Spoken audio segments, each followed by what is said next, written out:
The emergence of the Hurrians as a distinct cultural and linguistic group in the ancient Near East represents one of archaeology's most fascinating puzzles.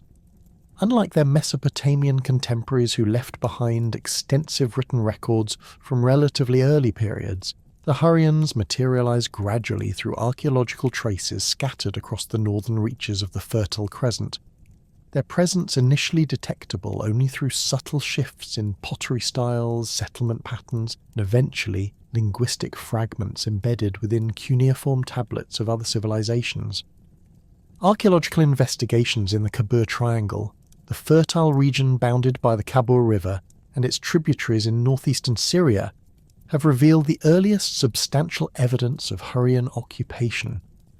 Excavations at Tel Brak, one of the most significant sites in this region, have uncovered stratified deposits dating to the late 4th and early 3rd millennia BCE that displayed distinctive material culture characteristics later associated with Hurrian communities. The pottery assemblages from these early levels exhibit a marked departure from contemporary Mesopotamian styles, featuring distinctive painted geometric patterns executed in red and black pigments on buff-coloured clay. These vessels, particularly the characteristic spouted jars and carinated bowls, demonstrate sophisticated ceramic technology with thin walls and carefully controlled firing techniques that produced remarkably consistent results.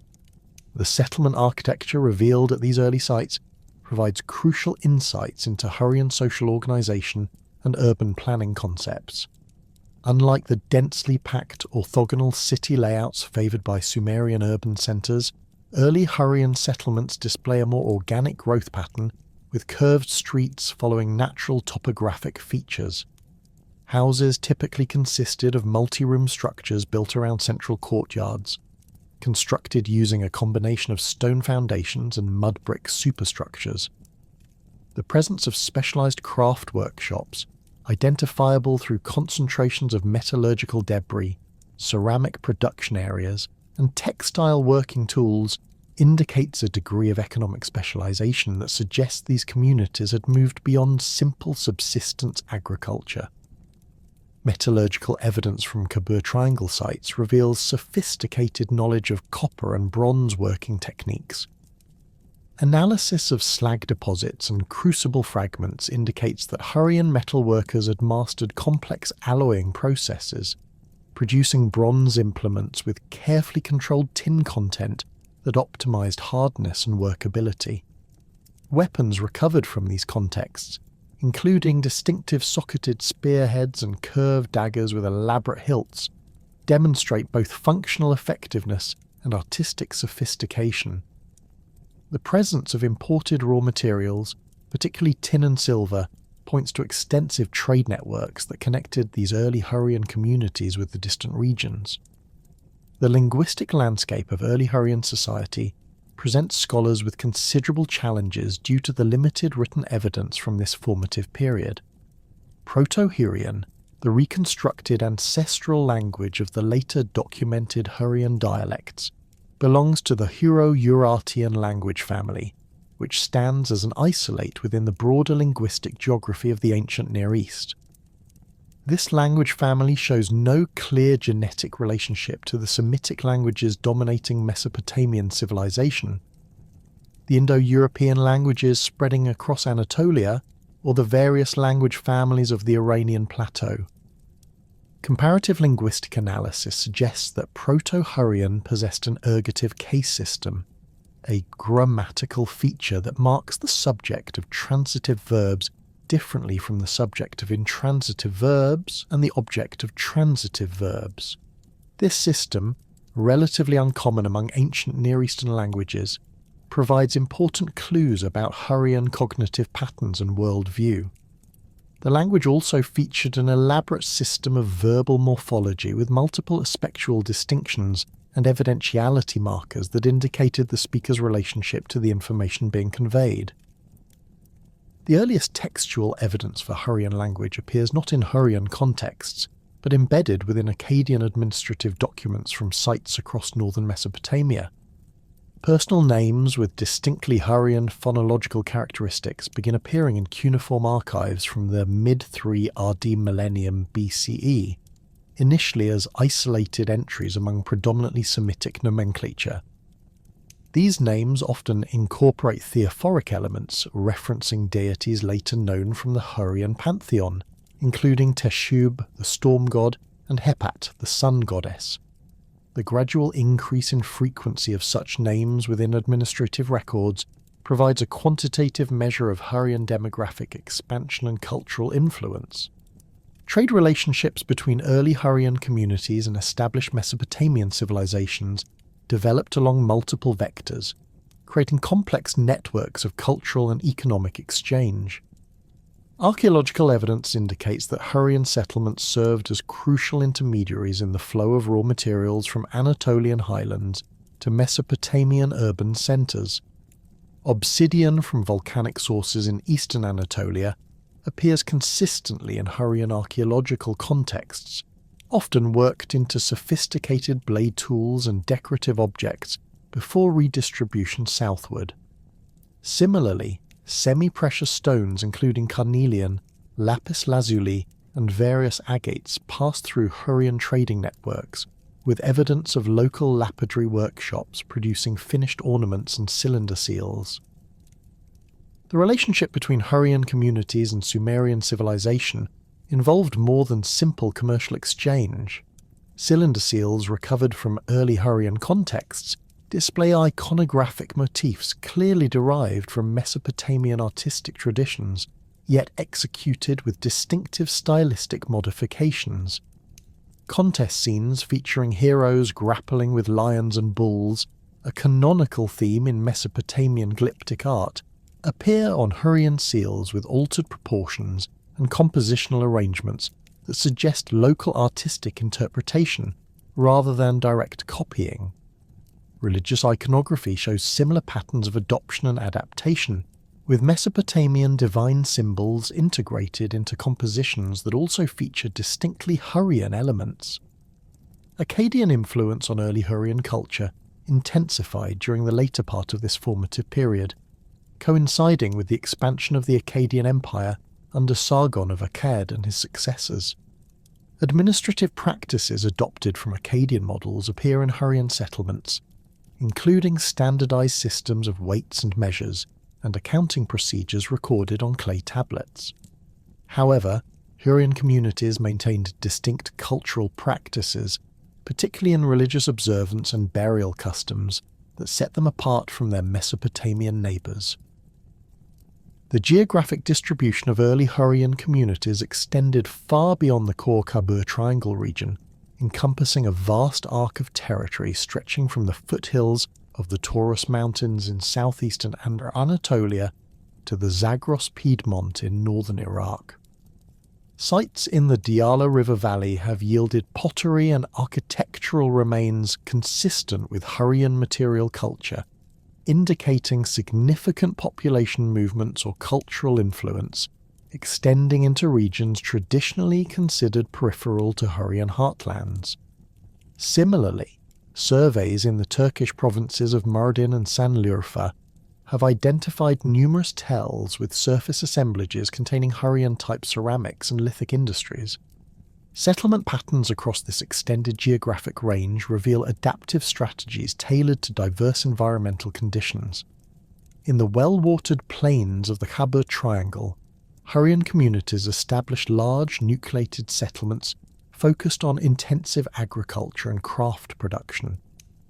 Moving into the more arid regions to the south and east, settlement size decreased while site frequency increased, suggesting a shift towards more dispersed, pastoral-oriented economic strategies. Highland sites in southeastern Anatolia show evidence of seasonal occupation patterns, with substantial winter settlements in protected valleys complemented by smaller summer camps in upland pastures. The agricultural foundation of early Hurrian society rested on sophisticated irrigation techniques adapted to regional hydrological conditions. In areas with reliable rainfall, simple gravity-fed systems diverted water from seasonal streams to agricultural plots. More ambitious engineering projects, including canal networks and water storage facilities, supported intensive cultivation in marginal zones. Botanical remains from archaeological contexts indicate that Hurrian farmers cultivated the standard Near Eastern crop complex of wheat, barley and legumes, supplemented by orchards producing dates, figs and pomegranates in suitable microclimates. Animal husbandry practices combined sedentary livestock management with seasonal transhumance patterns that maximised utilisation of diverse ecological zones. Faunal assemblages from Hurrian sites show high frequencies of sheep and goat remains, with cattle and pigs playing secondary roles. The presence of equid bones, including both donkeys and early horses, points to sophisticated transportation and communication networks that facilitated long-distance trade and cultural contact. The sophisticated agricultural and pastoral foundations established during the formative period provided the economic bedrock for the remarkable urban transformation that characterized Hurrian society between 2500 and 2000 BCE. This transformation manifested most dramatically in the emergence of major city-states that would dominate northern Mesopotamian politics for centuries to come, each developing distinctive administrative structures, monumental architecture, and regional spheres of influence that extended far beyond their immediate hinterlands. Urkesh, located beneath the modern Syrian site of Tel Mozan, emerged as perhaps the most significant of these early Hurrian urban centres. Excavations conducted by Giorgio Buccellati and Marilyn Kelly Buccellati have revealed a complex urban landscape featuring massive defensive walls constructed from carefully dressed limestone blocks, some weighing several tons and fitted together with remarkable precision. The city's royal palace, designated the AP complex by archaeologists, covered over 10,000 square metres and featured elaborate reception halls with plastered walls decorated in geometric patterns executed in red, white and black pigments. Storage facilities within the palace complex contained hundreds of large ceramic vessels, many bearing cuneiform inscriptions in Hurrian language, that document administrative transactions involving grain, oil and textile products distributed throughout the kingdom. The urban planning at Urkesh demonstrates sophisticated understanding of hydraulic engineering and defensive architecture. A complex system of underground channels directed seasonal floodwaters away from residential areas while simultaneously supplying clean water to public fountains and private households. The main thoroughfare, paved with flat limestone slabs, connected the palace complex with the primary temple precinct through a carefully planned route that maximised ceremonial impact while maintaining practical traffic flow. Residential districts flanking this central axis contained houses of varying sizes, from modest single-room structures to elaborate multi-storey compounds with internal courtyards, reflecting clear social stratification within the urban population. Archaeological evidence from Urkesh reveals extensive craft specialisation, supporting both local consumption and long-distance trade. Metalworking quarters located near the city's eastern gate contained furnaces capable of reaching temperatures exceeding 1200 degrees Celsius, enabling the production of sophisticated bronze alloys with controlled tin content ranging from 8 to 12%. Finished products included weapons such as socketed axes and curved daggers with elaborate silver inlay work, as well as utilitarian tools including ploughshares, sickles, and carpenter's implements. Ceramic workshops produced distinctive wheel-thrown pottery featuring thin walls and carefully controlled firing that created vessels with remarkable consistency in both form and decoration. Nawar, identified with the site of Tel Leilan in northeastern Syria, developed along somewhat different lines, while maintaining clear cultural connections to Urkesh. The city occupied a strategic position controlling access routes between the Khabur River Valley and the Tigris headwaters, enabling its rulers to extract tribute from merchant caravans transporting goods between Anatolia and southern Mesopotamia. Excavations directed by Harvey Weiss have uncovered evidence of planned urban development, featuring rectangular city blocks arranged around the central administrative complex that combined royal residence, temple facilities, and storage areas within a single architectural unit. The material culture at Nawar displays distinctive regional characteristics while participating in broader Hurrian cultural patterns. Pottery assemblages include large storage jars with applied rope decoration and distinctive spouted vessels used for liquid storage and transport.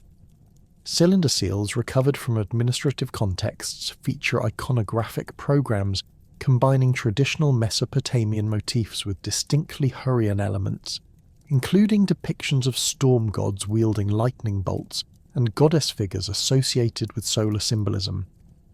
Cuneiform tablets from the site's archives document complex administrative procedures involving land tenure, taxation, and diplomatic correspondence with neighbouring city-states. Kahat, located at modern Tel Bari in the Upper Kabur region, emerged as a third major urban centre with particular emphasis on religious functions and craft production.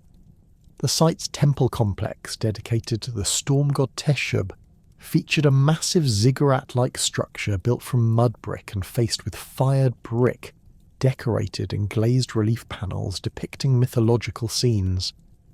The central sanctuary contained a raised platform supporting a bronze cult statue of Teshub, depicted as a bearded figure wearing a horned crown and holding a mace and lightning bolt. Surrounding chambers housed ritual equipment, including libation vessels, incense burners, and ceremonial weapons used in religious festivals. The religious transformation of Hurrian society during this period involved both the systematization of existing beliefs and the incorporation of external influences from Mesopotamian and Anatolian traditions.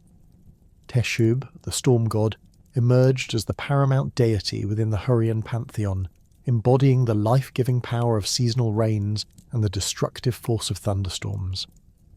Artistic representations from this period consistently depict Teshub as a mature male figure with elaborate horned headgear, standing on a bull or holding lightning bolts in his raised hands. Temple reliefs and cylinder seal impressions show the god in combat with serpentine monsters representing chaos and drought, themes that resonated with agricultural communities dependent on reliable precipitation. Hepat, the sun goddess and Teshub's consort, occupied a complementary position within the developing pantheon. Unlike Mesopotamian solar deities who are typically masculine, Hepat embodied feminine aspects of solar power, including fertility, healing, and divine justice. Artistic depictions show her wearing a cylindrical crown decorated with solar discs, often accompanied by sacred animals, including lions and birds of prey.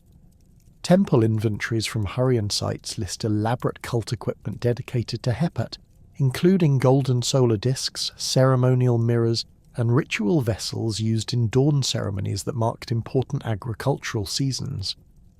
The Hurrian pantheon incorporated numerous other deities with specialized functions, reflecting the complex needs of urbanizing society. Kumarbi, a god associated with grain and agricultural abundance, received particular veneration in rural districts where his temples served as centers for seasonal festivals celebrating harvest and planting cycles.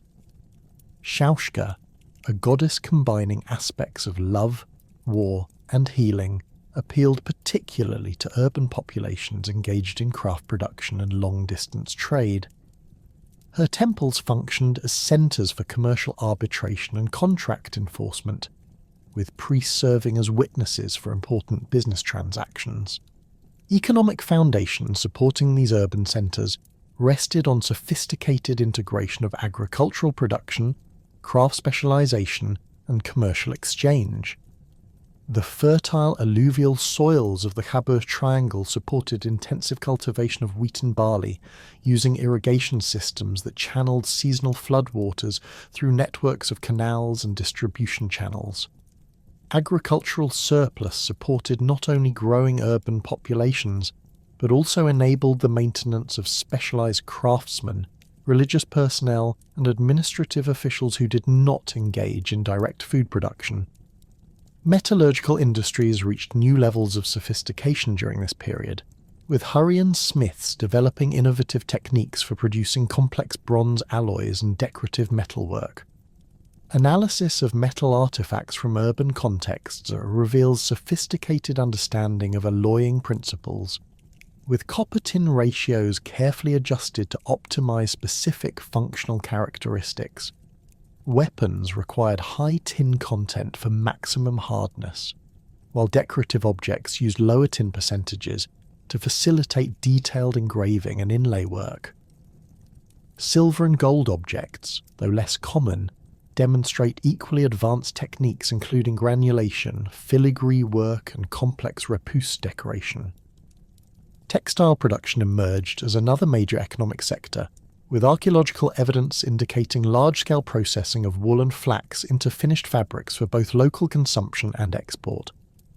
Hurrian weavers developed distinctive patterns featuring geometric motifs and stylized animal figures that became widely recognized throughout the ancient Near East.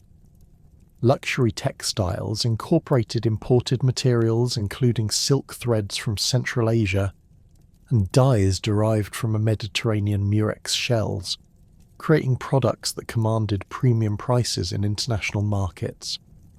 Control of strategic trade routes provided Hurrian city-states with additional revenue streams and political leverage in regional affairs. The main commercial highway connecting Anatolia with southern Mesopotamia passed directly through Hurrian territory, enabling local rulers to extract customs duties from merchant caravans, while also profiting from the provision of security services, lodging and supply replenishment.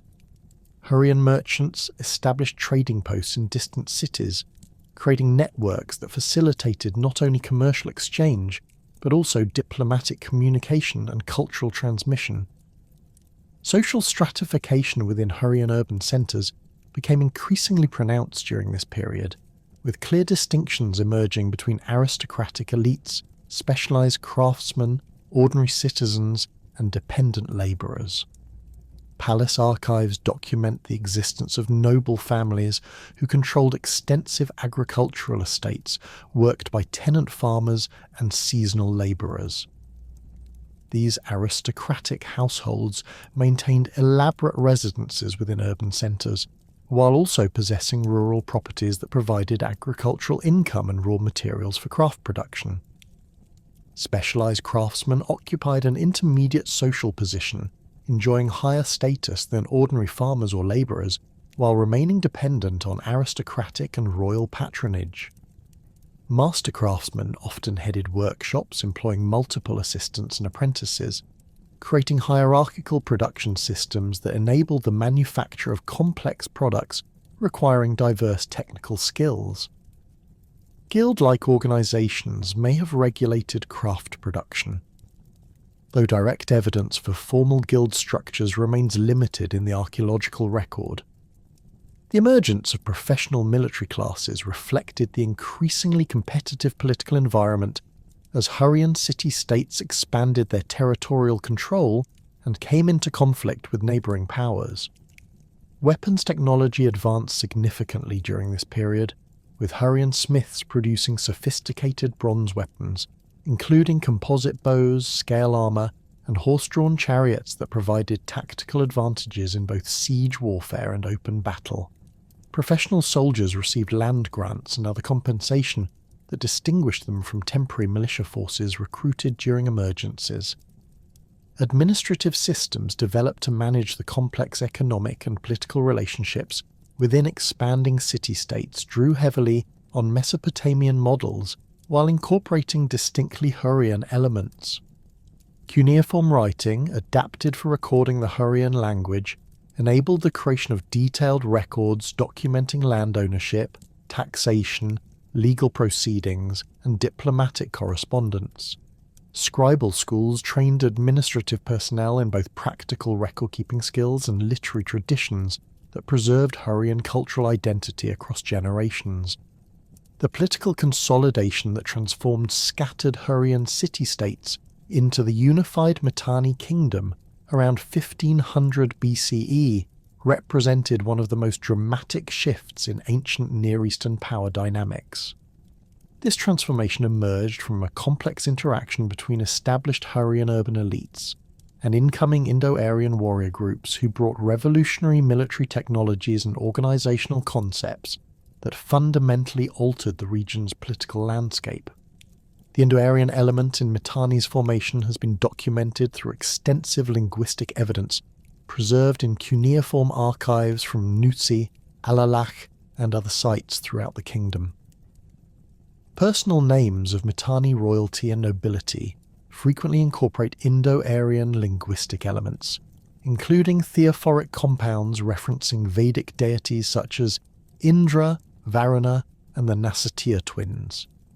King Artatama I, whose name derives from the Indo-Aryan asterisk Urtaidhaman, meaning whose abode is cosmic order, exemplifies this linguistic fusion. Similarly, the royal name Tushrata combines the Indo-Aryan asterisk Vesharatha, meaning whose chariot is vehement, directly referencing the military technology that enabled Mitanni's rapid expansion. Technical terminology related to horse training and chariot warfare preserved in Mitanni texts provides compelling evidence for Indo-Aryan military influence. The Kukuli text, a horse training manual discovered at Hattusa, employs numerous Indo-Aryan numerical terms including Aika Vartana, Tera Vartana, and Sata Vartana to describe training regimens for chariot horses. These terms correspond precisely to Sanskrit Eka Vartana, Trivartana, and Sapta Vartana, indicating that Indo-Aryan speakers transmitted sophisticated equestrian knowledge to Hurrian populations. The Marianu warrior class emerged as the institutional mechanism through which Indo-Aryan military elites integrated with existing Hurrian social structures. Archaeological evidence from sites including Tel Brak and Tel al-Rima reveals substantial changes in burial practices during the early Mitanni period, with elite graves containing horse bits, chariot fittings, and composite bow elements that reflect new military technologies. These burials often feature multiple individuals interred together, including primary occupants with elaborate grave goods and secondary burials that may represent retainers or horses sacrificed to accompany deceased warriors. Chariot technology revolutionized warfare throughout the ancient Near East, but Mitanni innovations in vehicle design and tactical deployment gave the kingdom decisive advantages over contemporary powers. Mitanni chariots featured lightweight construction using bentwood techniques that reduced vehicle weight while maintaining structural integrity. Wheels constructed from multiple wood segments held together with bronze reinforcements provided optimal balance between durability and speed. Archaeological remains from chariot workshops at Nutsi show evidence of mass production techniques, with standardized components manufactured separately and assembled according to consistent specifications. The training of chariot crews required extensive resources and specialized knowledge that became closely guarded state secrets. Each chariot required a driver and archer working in perfect coordination, with the driver controlling a team of 2 horses while the archer maintained accuracy despite the vehicle's movement. Training facilities at major Mitanni centers included circular tracks for developing horse conditioning and rectangular courses for practicing formation maneuvers. Textual evidence indicates that chariot training began in childhood, with noble families dedicating substantial resources to ensuring their sons mastered these essential military skills. Professional warrior classes extended beyond chariot crews to include specialized infantry units equipped with composite bows, bronze armor, and iron weapons that began appearing in Mitanni arsenals during the 15th century BCE. Scale armor constructed from bronze plates sewn onto leather backing provided protection, while maintaining mobility essential for rapid tactical movements. Composite bows manufactured from horn, wood, and sinew components delivered arrows with sufficient force to penetrate enemy armor at ranges exceeding 300 meters.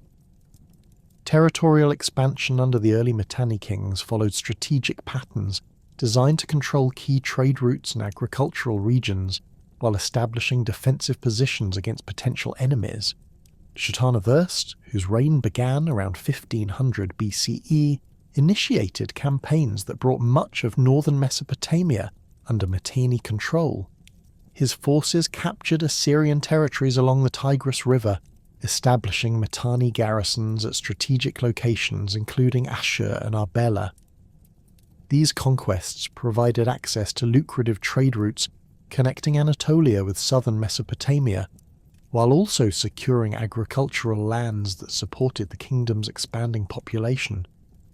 The conquest of Syrian territories under Shatana I involved systematic campaigns that combined military pressure with diplomatic negotiations designed to minimize resistance from local rulers.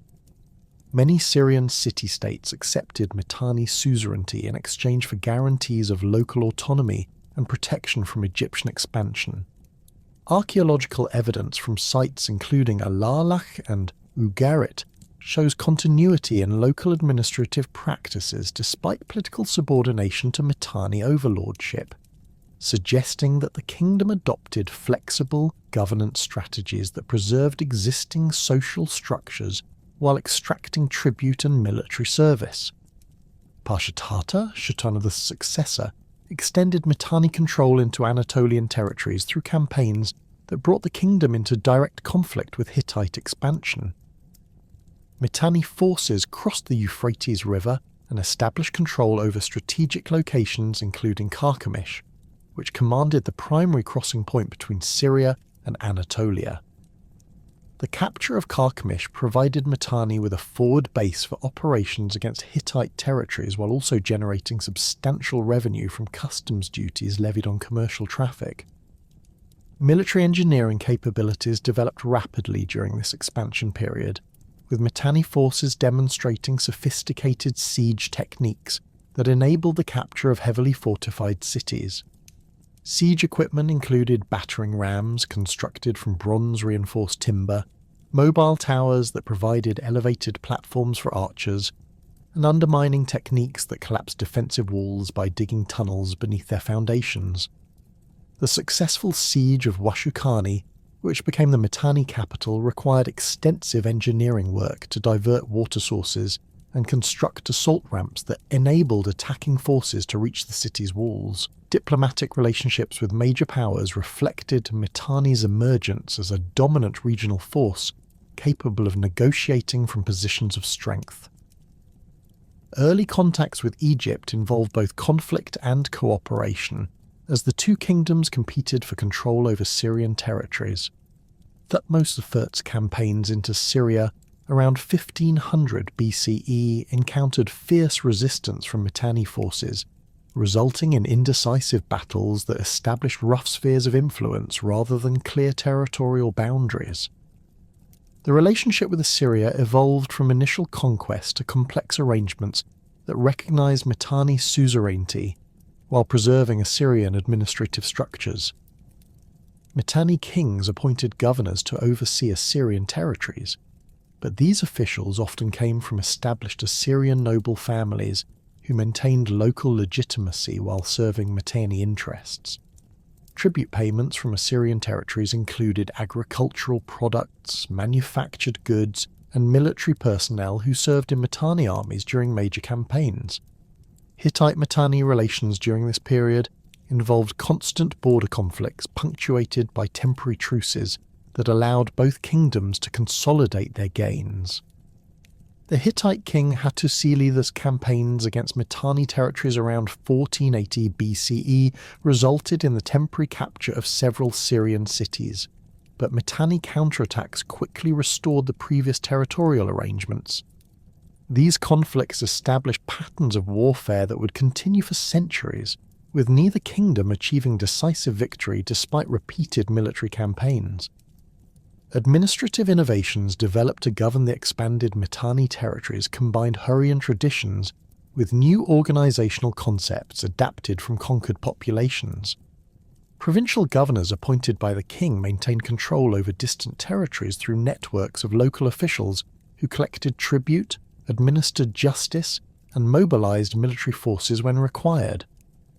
Communication systems using relay stations enabled rapid transmission of messages across the kingdom's extensive territories, allowing central authorities to respond quickly to local crises or military threats. Economic integration of conquered territories involved standardization of weights, measures, and currency systems that facilitated commercial exchange throughout the kingdom. Mitanni merchants established trading posts in major cities, creating networks that moved goods efficiently between diverse economic zones. Agricultural tribute from fertile regions supported urban populations and military forces, while specialized craft production in different areas created complementary economic relationships that strengthened overall kingdom unity. Religious policies adopted by Mitanni rulers demonstrated sophisticated understanding of the political dimensions of spiritual authority. While maintaining Hurrian religious traditions in core territories, the kingdom accommodated local deities and cult practices in conquered regions. This religious tolerance reduced resistance to Mitanni rule, while also enabling the integration of diverse populations into the kingdom's administrative structures.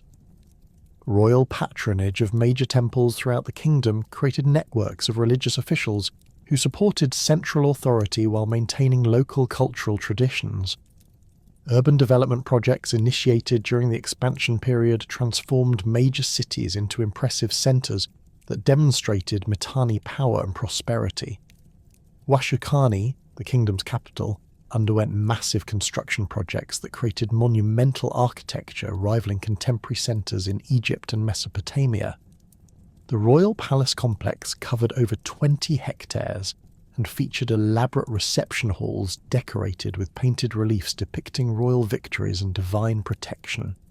Storage facilities within the complex could accommodate tribute payments from throughout the kingdom, while administrative offices housed the scribal personnel required to manage the kingdom's complex bureaucratic operations.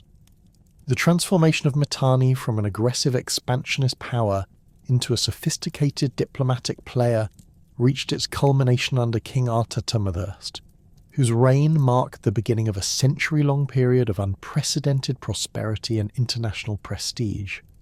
Archaeological evidence from Washukani indicates that Artatama I initiated massive construction projects that transformed the capital into one of the ancient world's most impressive urban centres, with palace complexes featuring elaborate throne rooms decorated with glazed brick reliefs, depicting scenes of royal hunts and divine investiture ceremonies.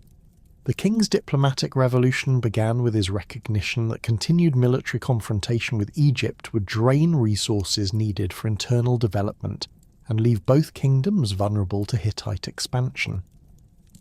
The initial overtures toward Egypt emerged from practical military considerations, following a series of inconclusive border conflicts in northern Syria during the late 1460s BCE. Thutmose IV's forces had established fortified positions along the Orontes River Valley, while Mitanni garrisons controlled the strategic crossings at Carchemish and other key locations. Neither side possessed sufficient military advantage to achieve decisive victory, and the enormous costs of maintaining large armies in hostile territory created economic pressures that encouraged diplomatic solutions. Artatama I's envoys, travelling with elaborate gifts including trained horses, precious textiles, and exotic animals, arrived at the Egyptian court with proposals for territorial agreements that would end the destructive border warfare.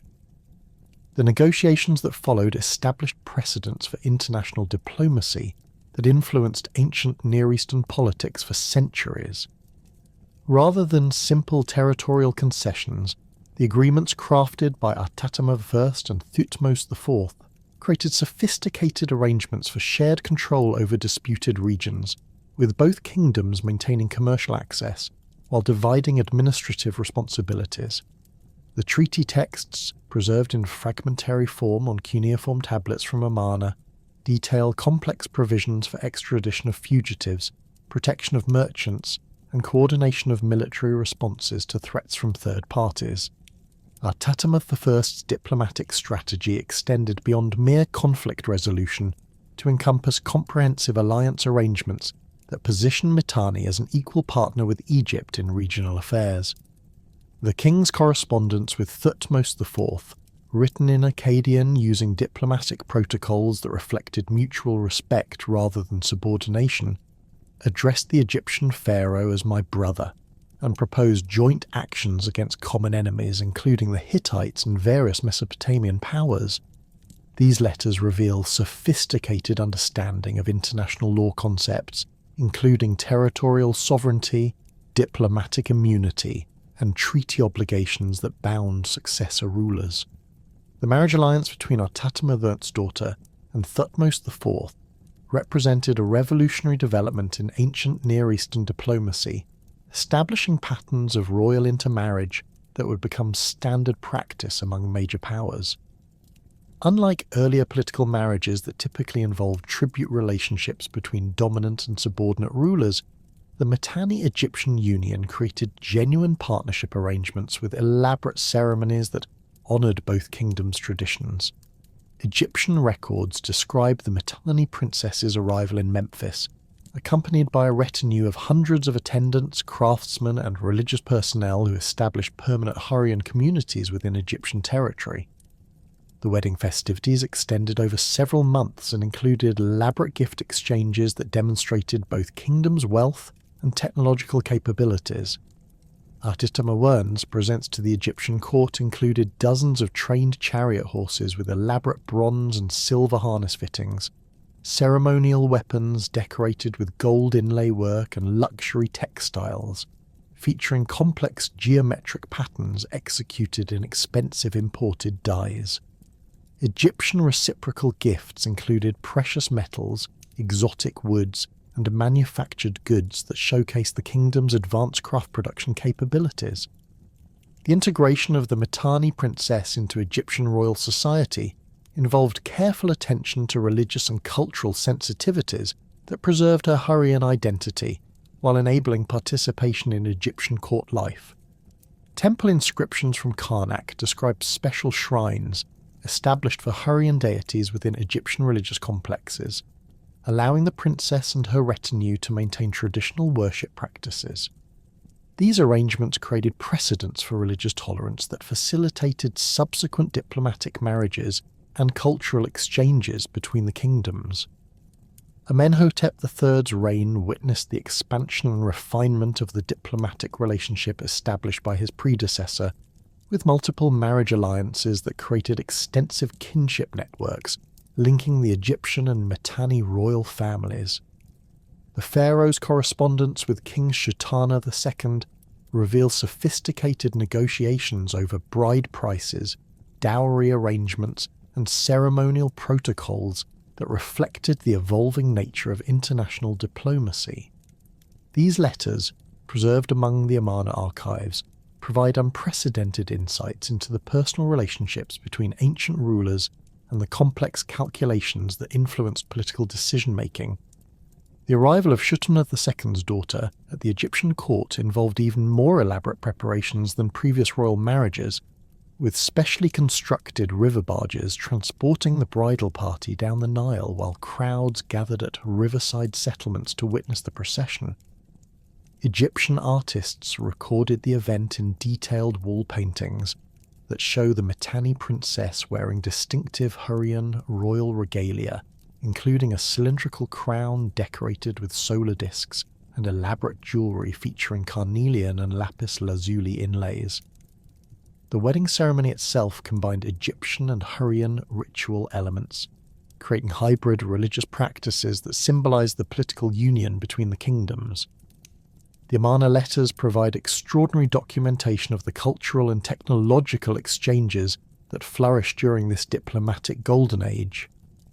Correspondence between Mitanni and Egyptian rulers reveals regular exchanges of craftsmen, scholars, and technical specialists who transmitted knowledge across political boundaries. Mitanni horse trainers worked in Egyptian royal stables, teaching advanced breeding techniques and training methods that improved Egyptian chariot capabilities. Egyptian physicians served at the Mitanni court, bringing medical knowledge that enhanced royal healthcare, while also learning about Hurrian pharmaceutical practices. Technological transfer between the kingdoms included metallurgical techniques, textile production methods, and architectural innovations that enhanced both civilizations' capabilities. Mitanni smiths working in Egyptian workshops introduced advanced bronze-working techniques that enabled the production of more sophisticated weapons and tools. Egyptian craftsmen in Mitanni territories shared knowledge of stoneworking techniques, glass manufacture, and jewellery production that enriched local craft traditions. These exchanges created hybrid technological traditions that combined the best elements from both cultures. Artistic influences flowing between Egypt and Mitanni during this period produced distinctive hybrid styles that appeared in royal commissions from both kingdoms. Wall paintings from Amenhotep III's palace at Malkata show clear Hurrian influences in decorative motifs and compositional arrangements, while Mitanni royal seals incorporate Egyptian iconographic elements, including solar discs, ankh symbols, and hierarchical figure arrangements. These artistic syntheses reflected deeper cultural exchanges that influenced religious practices, literary traditions, and social customs throughout both kingdoms. The administrative structure of the Mitanni state during its zenith period combined traditional Hurrian governance concepts with innovations derived from diplomatic contacts with Egypt and other major powers. The kingdom's provincial system divided territories into administrative units governed by appointed officials who reported directly to the royal court at Washukani. These governors, typically drawn from established noble families with local connections, maintained authority over taxation, military recruitment, and judicial proceedings within their assigned territories. Provincial administration relied on sophisticated record-keeping systems that tracked population numbers, agricultural production, craft output, and tribute obligations across the kingdom's extensive territories. Cuneiform archives from sites including Nutsi and Alalakh contain thousands of tablets documenting land transfers, tax assessments, legal disputes, and commercial transactions that reveal the complex economic relationships supporting Mitanni power. These records indicate that the kingdom maintained detailed censuses that recorded not only population figures but also occupational specializations, military service obligations, and resource production capabilities. The tribute system that funded Mitanni's extensive diplomatic and military activities drew resources from diverse economic sectors throughout the kingdom. Agricultural tribute included grain, oil, wine and livestock products that supported the royal court and military forces. Craft production centres contributed manufactured goods, including textiles, metalwork, pottery, and luxury items used for diplomatic gifts and international trade. Mining operations in peripheral territories provided precious metals, semi-precious stones, and raw materials essential for maintaining the kingdom's technological capabilities. Military service obligations varied according to regional traditions and economic capabilities, with different provinces contributing specialised units that reflected local expertise. Chariot forces came primarily from core Hurrian territories, where horse breeding and training traditions were most advanced. Infantry units recruited from mountainous regions brought expertise in siege warfare and defensive operations. Archer contingents from pastoral areas contributed mobility and reconnaissance capabilities essential for border defence and rapid response to external threats. The integration of conquered territories into the Mitanni administrative system involved careful balance between central control and local autonomy that preserved existing social structures while ensuring loyalty to royal authority.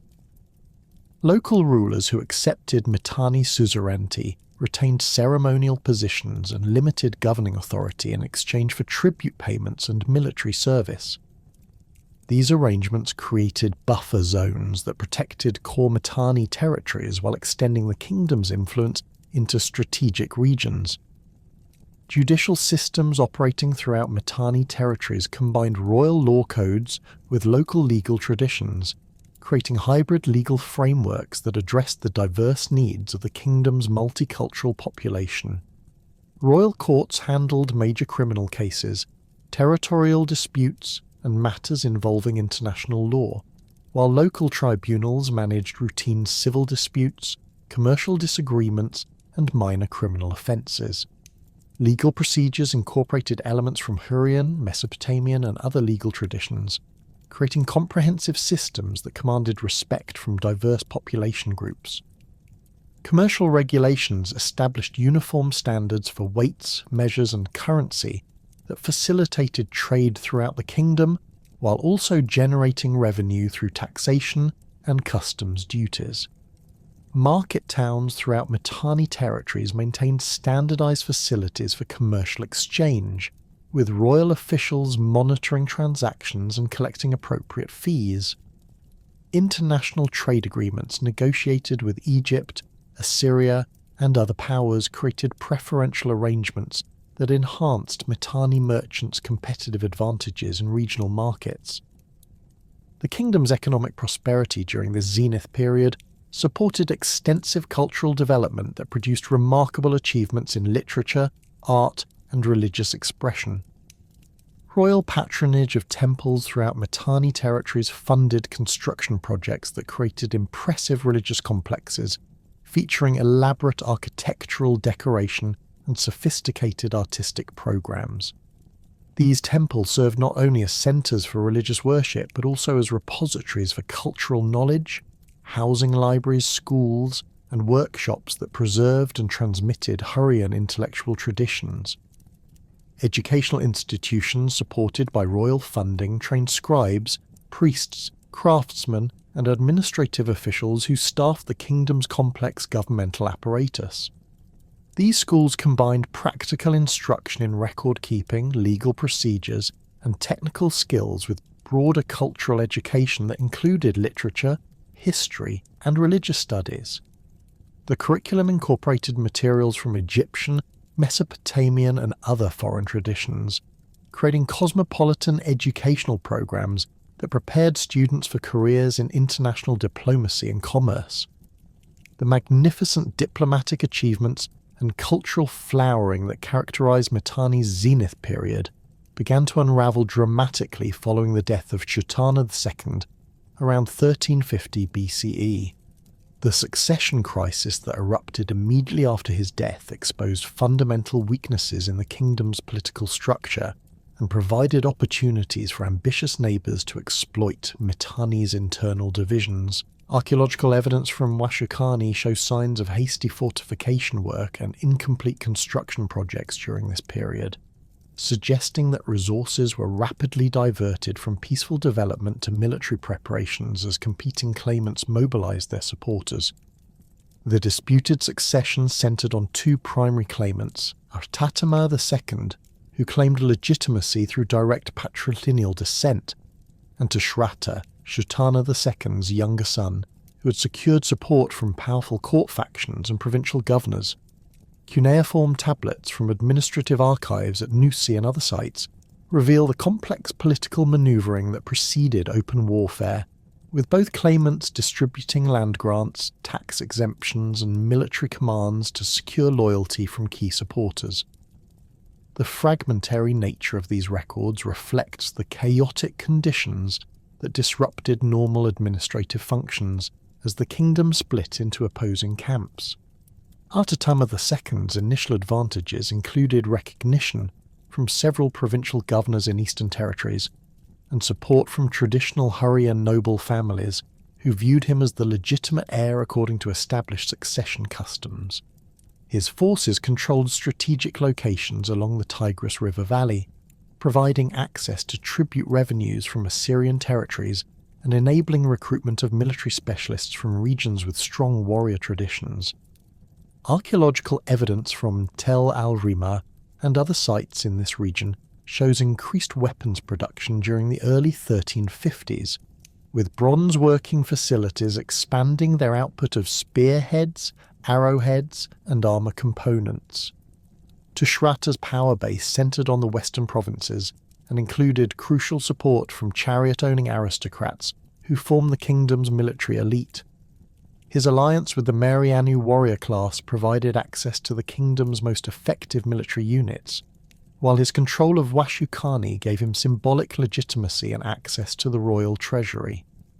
Diplomatic correspondence preserved in the Amarna archives reveals Tushratta's efforts to secure Egyptian support for his claim, with letters to Amenhotep III emphasizing their established kinship ties through royal marriages and requesting military assistance against his rival.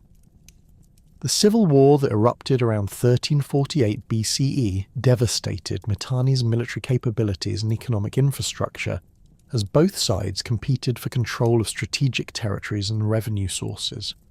Battle sites identified through archaeological survey work show evidence of intensive fighting around key cities including Carchemish, where control of Euphrates river crossings provided crucial strategic advantages.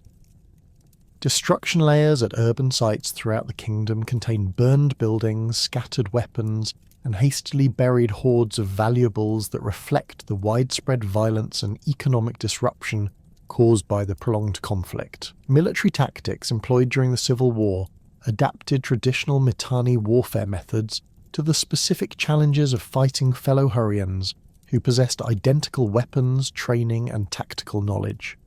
Siege operations became particularly important as both sides sought to capture fortified cities held by their opponents. Archaeological evidence from Tel Brak shows sophisticated siege works, including earthen ramps, defensive ditches, and counter-siege fortifications that demonstrate the technical expertise applied to these operations. The extended duration of many sieges caused severe hardship for civilian populations trapped within besieged cities. The involvement of foreign powers transformed the civil war from an internal Mitanni dispute into a broader regional conflict that reshaped the entire political landscape of the ancient Near East. Suppiluliuma-Furn, the ambitious Hittite king who had been monitoring Mitanni's internal problems, recognized the opportunity to expand Hittite influence into territories that had been closed to Hittite penetration during Mitanni's period of strength. His initial interventions took the form of diplomatic support and limited military assistance to Artatama II, whom he calculated would be more amenable to Hittite influence than the Egyptian-backed Tushratta. Hittite military involvement escalated gradually as Suppiluliuma-I tested Mitanni's ability to respond to external aggression while managing internal conflict. Hittite forces crossed the Euphrates River and captured several Syrian cities that had been under Mitanni control, including Carchemish, which commanded the crucial river crossing between Anatolia and Syria. The loss of Carchemish deprived both Mitanni claimants of significant tribute revenues, while also demonstrating to other subject territories that Mitanni power could no longer guarantee protection from external threats.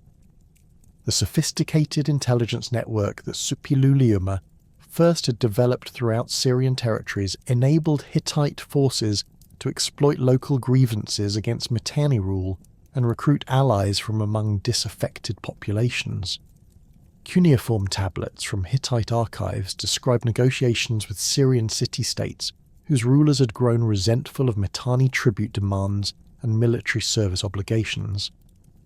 These local rulers provided intelligence about Mitanni defensive preparations, supplied provisions for Hittite armies, and in some cases contributed military forces to Hittite campaigns. Hittite siege techniques proved particularly effective against Mitanni fortifications that had been designed primarily to resist attacks from similarly equipped Near Eastern armies. Hittite engineers employed innovative approaches including mobile siege towers constructed from prefabricated components that could be assembled rapidly at siege sites, and specialized units trained in undermining techniques that collapse defensive walls by digging tunnels beneath their foundations. The capture of Aleppo after a brief siege demonstrated Hittite military superiority and encouraged other Syrian cities to negotiate surrender terms rather than face similar assaults. The installation of puppet rulers in conquered Mitanni territories represented a calculated strategy to maintain control while minimizing the administrative burden of direct occupation. Suppiluliuma first typically retained local ruling families in ceremonial positions while appointing Hittite advisors who exercised real authority over military and economic affairs. This arrangement preserved local legitimacy while ensuring loyalty to Hittite interests, and it proved particularly effective in regions where populations had grown weary of the disruptions caused by the Mitanni civil war. Assyrian expansion under Adad-nirari first exploited Mitanni's eastern vulnerabilities with equal effectiveness, but employed different strategic approaches that reflected Assyrian military traditions and political objectives. Unlike the Hittites, who sought to establish indirect control through client rulers, Assyrian policy aimed at direct annexation of conquered territories and their integration into the expanding Assyrian administrative system. Archaeological evidence from sites along the Tigris River shows systematic Assyrian fortification work that created permanent military installations designed to prevent any future Mitanni resurgence in these regions. The Assyrian military machine that Adad-nirari first deployed against weakened Mitanni territories combined traditional Mesopotamian siege techniques with innovations derived from contact with various neighbouring peoples. Assyrian armies included specialised engineer units capable of constructing complex siege works, mobile battering rams reinforced with bronze fittings, and archer formations equipped with composite bows that delivered devastating firepower against defensive positions. The systematic nature of Assyrian conquest operations reflects careful planning and coordination that contrasted sharply with the improvised responses that divided Mitanni forces could mount. Shalmaneser I's continuation of Assyrian expansion completed the conquest of eastern Mitanni provinces and established Assyrian control over territories that had been core components of the Mitanni Kingdom. His forces captured Taidu, an important administrative centre in the Upper Kaba region, after a siege that archaeological evidence suggests lasted several months. The systematic destruction of Mitanni administrative facilities and their replacement with Assyrian governmental structures eliminated any possibility of restoring Mitanni authority in these territories. The economic consequences of territorial losses extended far beyond simple reduction in tribute revenues to encompass the disruption of trade networks, craft production systems, and agricultural arrangements that had supported Mitanni prosperity. The loss of Syrian territories severed connections with Mediterranean commercial networks that had provided access to exotic materials and luxury goods essential for maintaining royal prestige and diplomatic relationships. Assyrian conquest of eastern provinces eliminated access to mineral resources and specialised craft production centres that had contributed unique products to the kingdom's economic base. Population displacement resulting from prolonged warfare and territorial conquest created refugee problems that strained resources in remaining Mitanni territories while also depriving the kingdom of human resources essential for economic recovery. Archaeological evidence from sites throughout the Khabur Triangle shows increased settlement density during this period, suggesting that displaced populations concentrated in areas that remained under Mitanni control. These demographic shifts disrupted established agricultural systems and created competition for limited resources that further weakened the kingdom's economic foundations. The weakening of Hurrian cultural identity during this period of crisis reflected both the physical disruption of communities and the psychological impact of military defeat and political fragmentation. Traditional cultural institutions, including temples, schools, and craft workshops, suffered from reduced funding and disrupted operations as resources were diverted to military needs. The dispersion of educated elites who had maintained Hurrian literary and religious traditions reduced the transmission of cultural knowledge to younger generations and accelerated the process of cultural assimilation into dominant neighbouring civilizations.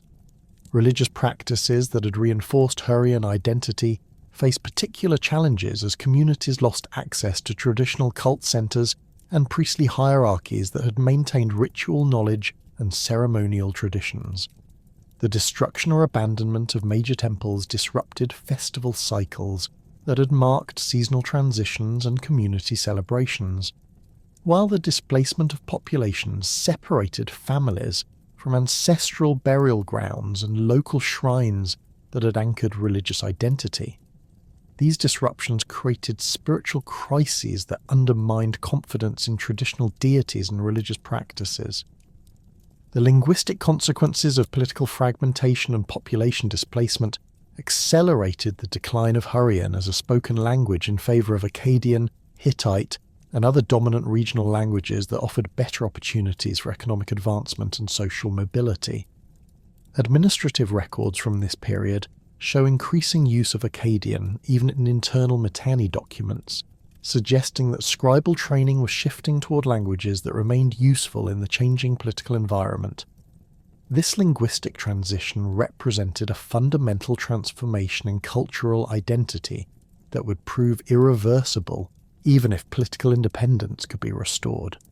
Craft production traditions that had distinguished Hurrian material culture faced similar pressures as master craftsmen either fled to safer territories or adapted their techniques to meet the preferences of new political masters. The distinctive pottery styles, metalwork techniques, and textile patterns that had characterized Hurrian culture began disappearing from archaeological contexts as production centers either ceased operations or modified their output to appeal to changed market conditions. These changes in material culture reflected deeper transformations in social organization and cultural values that accompanied political collapse. The systematic dismemberment of Mitanni's remaining territories under Shalmaneser I marked the beginning of the final phase in the kingdom's destruction. Archaeological excavations at Washukani reveal extensive destruction layers dating to approximately 1275 BCE, with burned administrative buildings, scattered cuneiform tablets, and hastily abandoned residential quarters that testify to the capital's violent capture. The Assyrian siege of Washukani employed massive earthen ramps constructed against the city's western walls, their remains still visible as artificial mounds that rise nearly 20 metres above the surrounding plain.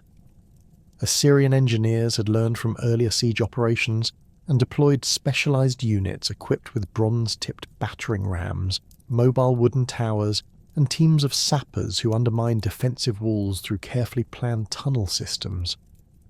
The final assault on Washukani came after a siege lasting approximately 8 months, during which Assyrian forces systematically eliminated the city's water supply by diverting the seasonal streams that fed its cisterns and wells. Cuneiform tablets recovered from the palace archives, many bearing scorch marks from the fires that consumed the administrative quarters, document the desperate final months when royal officials attempted to negotiate surrender terms, while simultaneously organising the evacuation of royal treasuries and religious artefacts. These tablets reveal that Tushratta's son, Shatiwaza, had already fled the capital with a substantial retinue, carrying portable wealth and sacred objects toward Hittite territories where he hoped to secure support for eventual restoration. The capture of Washukani provided Assyrian forces with access to detailed records of Mitanni's administrative structure, population distribution, and economic resources that facilitated the systematic conquest of remaining territories. Assyrian scribes working under Shalmaneser I's direct supervision compiled comprehensive inventories of captured territories, documenting agricultural production capabilities, craft specializations, and population figures that enabled efficient integration into the expanding Assyrian provincial system. These administrative documents, preserved in the royal archives at Erasure, reveal the methodical nature of Assyrian conquest policies that aimed at permanent incorporation rather than temporary occupation. The installation of Assyrian governors throughout former Mitanni territories involved the systematic replacement of existing administrative structures with institutions modelled on Mesopotamian governmental traditions. Provincial capitals received Assyrian military garrisons housed in specially constructed fortress complexes that dominated the urban landscape and served as visible symbols of foreign control. Archaeological evidence from sites including Tel al-Rima and Tel Afar shows the construction of these fortress complexes using standardized architectural plans that featured thick defensive walls, internal courtyards for housing troops and equipment, and administrative buildings equipped with archives and storage facilities. The transformation of Hurrian communities into tributary populations under Assyrian rule involved complex negotiations between local leaders and Assyrian administrators who sought to maintain economic productivity while ensuring political loyalty. Many established Hurrian noble families retained limited authority over local affairs in exchange for regular tribute payments and military service obligations that supported Assyrian expansion into other territories. These arrangements created hybrid governmental structures that combined Assyrian oversight with traditional Hurrian social hierarchies, enabling the preservation of some cultural practices while ensuring effective resource extraction. Tribute obligations imposed on former Mitanni territories reflected Assyrian understanding of regional economic capabilities and strategic priorities.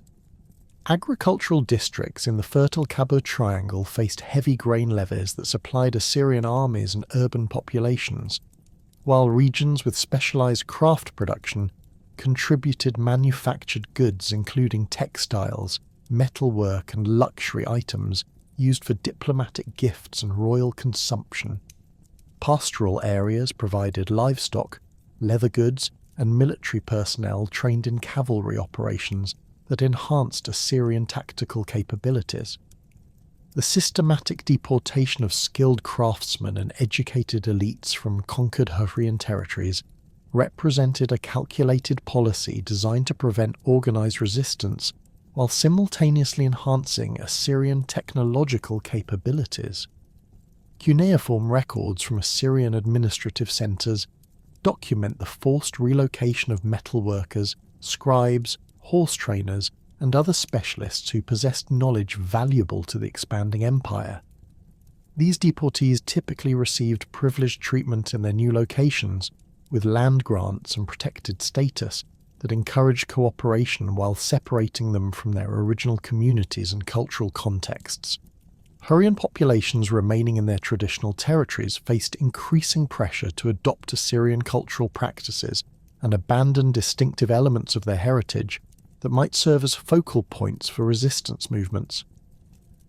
Assyrian administrators promoted the use of Akkadian in commercial transactions and legal proceedings, gradually displacing Hurrian as the language of public discourse. Religious policies encouraged the worship of Assyrian deities while restricting traditional Hurrian festivals and ceremonies that might provide opportunities for clandestine political organization. The survival of Hurrian communities in peripheral regions beyond direct Assyrian control created scattered enclaves that preserved elements of traditional culture while adapting to changed political circumstances. Archaeological surveys in the Zagros Mountains have identified numerous small settlements with material culture assemblages showing clear continuity with earlier Hurrian traditions, including distinctive pottery styles, architectural techniques, and burial practices that maintained cultural identity despite political fragmentation. These highland communities typically occupied defensible locations that provided protection from large-scale military operations while enabling limited agricultural production and pastoral activities. The Transcaucasian regions witnessed significant Hurrian population movements during this period of political collapse, with refugee groups establishing new communities in areas that had previously maintained only limited contact with Hurrian civilization. Excavations at sites in modern Armenia and Georgia have revealed settlement layers dating to the 13th and 12th centuries BCE that contain Hurrian-style artifacts alongside local material culture, suggesting the integration of immigrant populations with indigenous groups. These cultural syntheses produced hybrid traditions that preserved certain Hurrian elements while adapting to local environmental conditions and social structures. The transformation of these peripheral Hurrian communities into tributary states involved complex negotiations with various regional powers who competed for control over strategic territories and trade routes. Many highland settlements accepted tributary relationships with Assyrian, Hittite, or Eurasian authorities in exchange for protection from hostile neighbours and access to commercial networks that provided essential manufactured goods. These arrangements typically involved annual tribute payments in the form of agricultural products, raw materials, or military service, while preserving local autonomy and internal affairs. The gradual erosion of Hurrian political independence in these peripheral regions reflected both external pressures from expanding empires and internal changes in social organisation that reduced the effectiveness of traditional governance structures. The loss of connection with major urban centres had disrupted educational systems that trained scribes, priests and administrators essential for maintaining complex governmental operations. Local leaders increasingly relied on oral traditions and simplified administrative procedures that proved inadequate for managing the complex relationships required by tributary status. Economic adaptations in surviving Hurrian communities involve shifts from the specialised production systems that had characterised the Mitanni Kingdom towards more diversified subsistence strategies that reduce dependence on long-distance trade networks. Archaeological evidence from highland sites shows increased emphasis on animal husbandry, with sheep and goat herds providing milk products, wool, and meat that supported local populations, while also generating surplus for tribute payments. Agricultural practices adapted to marginal environmental conditions through terracing techniques and water management systems that maximised productivity in areas with limited arable land.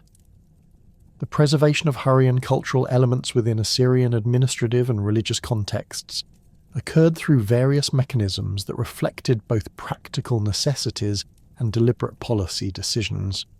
Assyrian administrators recognised the value of local knowledge for effective governance and often retained Hurrian officials in subordinate positions where their familiarity with regional conditions, languages and customs facilitated the implementation of imperial policies. These officials served as cultural intermediaries who translated between Assyrian authorities and local populations while preserving elements of Hurrian administrative traditions within the imperial system. Religious syncretism provided another avenue for the preservation of Hurrian cultural elements within the dominant Assyrian system. Many Hurrian deities found places within the expanded Assyrian Pantheon, often through identification with similar Mesopotamian gods or incorporation as regional manifestations of major Assyrian deities. The storm god Teshub, for example, became associated with the Assyrian weather god Adad, while maintaining distinctive iconographic elements and ritual practices that preserved aspects of a Hurrian religious tradition. These syncretic developments enabled the continuation of certain Hurrian religious practices within officially sanctioned contexts. The integration of Hurrian military traditions into Assyrian tactical systems preserved specialised knowledge while serving imperial military objectives. Hurrian expertise in chariot warfare, horse breeding, and cavalry operations proved valuable to Assyrian commanders, who incorporated these techniques into their expanding military capabilities. Former Hurrian warriors serving in Assyrian armies often retained distinctive equipment and tactical roles that reflected their specialised training, creating military units with mixed cultural traditions that combined Assyrian discipline with Hurrian technical expertise. Craft production traditions that had distinguished Hurrian material culture survived in modified forms within Assyrian economic systems that valued skilled workmanship and distinctive products. Hurrian textile workers continued producing fabrics with traditional patterns and techniques, though often adapting designs to meet Assyrian aesthetic preferences and market demands. Metalworkers maintained specialised knowledge of bronze working and decorative techniques, while incorporating Assyrian motifs and functional requirements into their products. These adaptations created hybrid craft traditions that preserved technical knowledge while serving new political and economic masters. The linguistic legacy of Hurrian civilization persisted in various forms despite the political collapse that ended independent Hurrian states.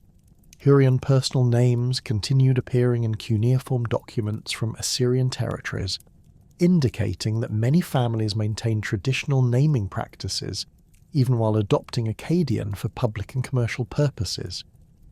Technical terminology related to horse training, agricultural practices and craft production retained Hurrian elements that reflected specialized knowledge preserved within professional communities. These linguistic survivals provided evidence of cultural continuity despite political transformation.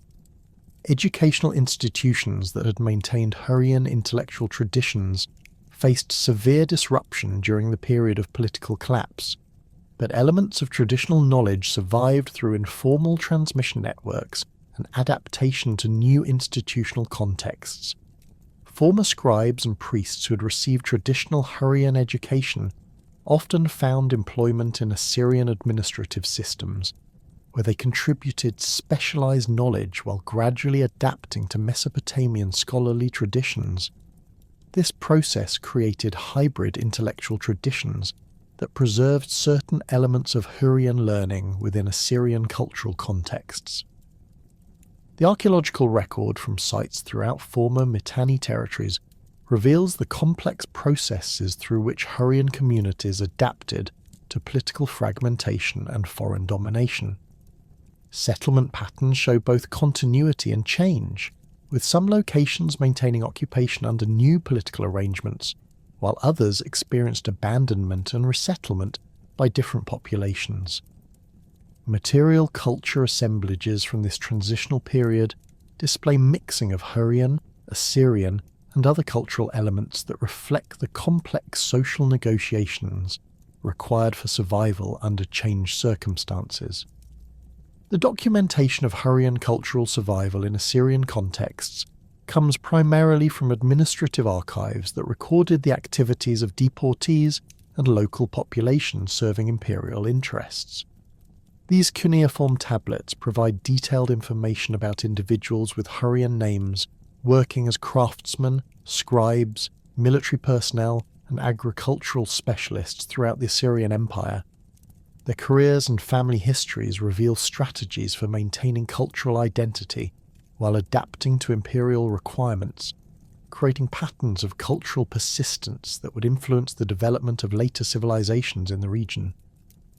The administrative archives from Kalhu reveal an extraordinary phenomenon that emerged during the Neo-Assyrian Empire's expansion. Rather than completely erasing Hurrian cultural elements from conquered territories, Assyrian administrators systematically incorporated valuable aspects of Hurrian civilization into imperial institutions. This process began under Adad-nirari II, around 900 BCE, when Assyrian forces consolidated control over former Mitanni heartlands and discovered that effective governance required accommodation of deeply rooted local traditions.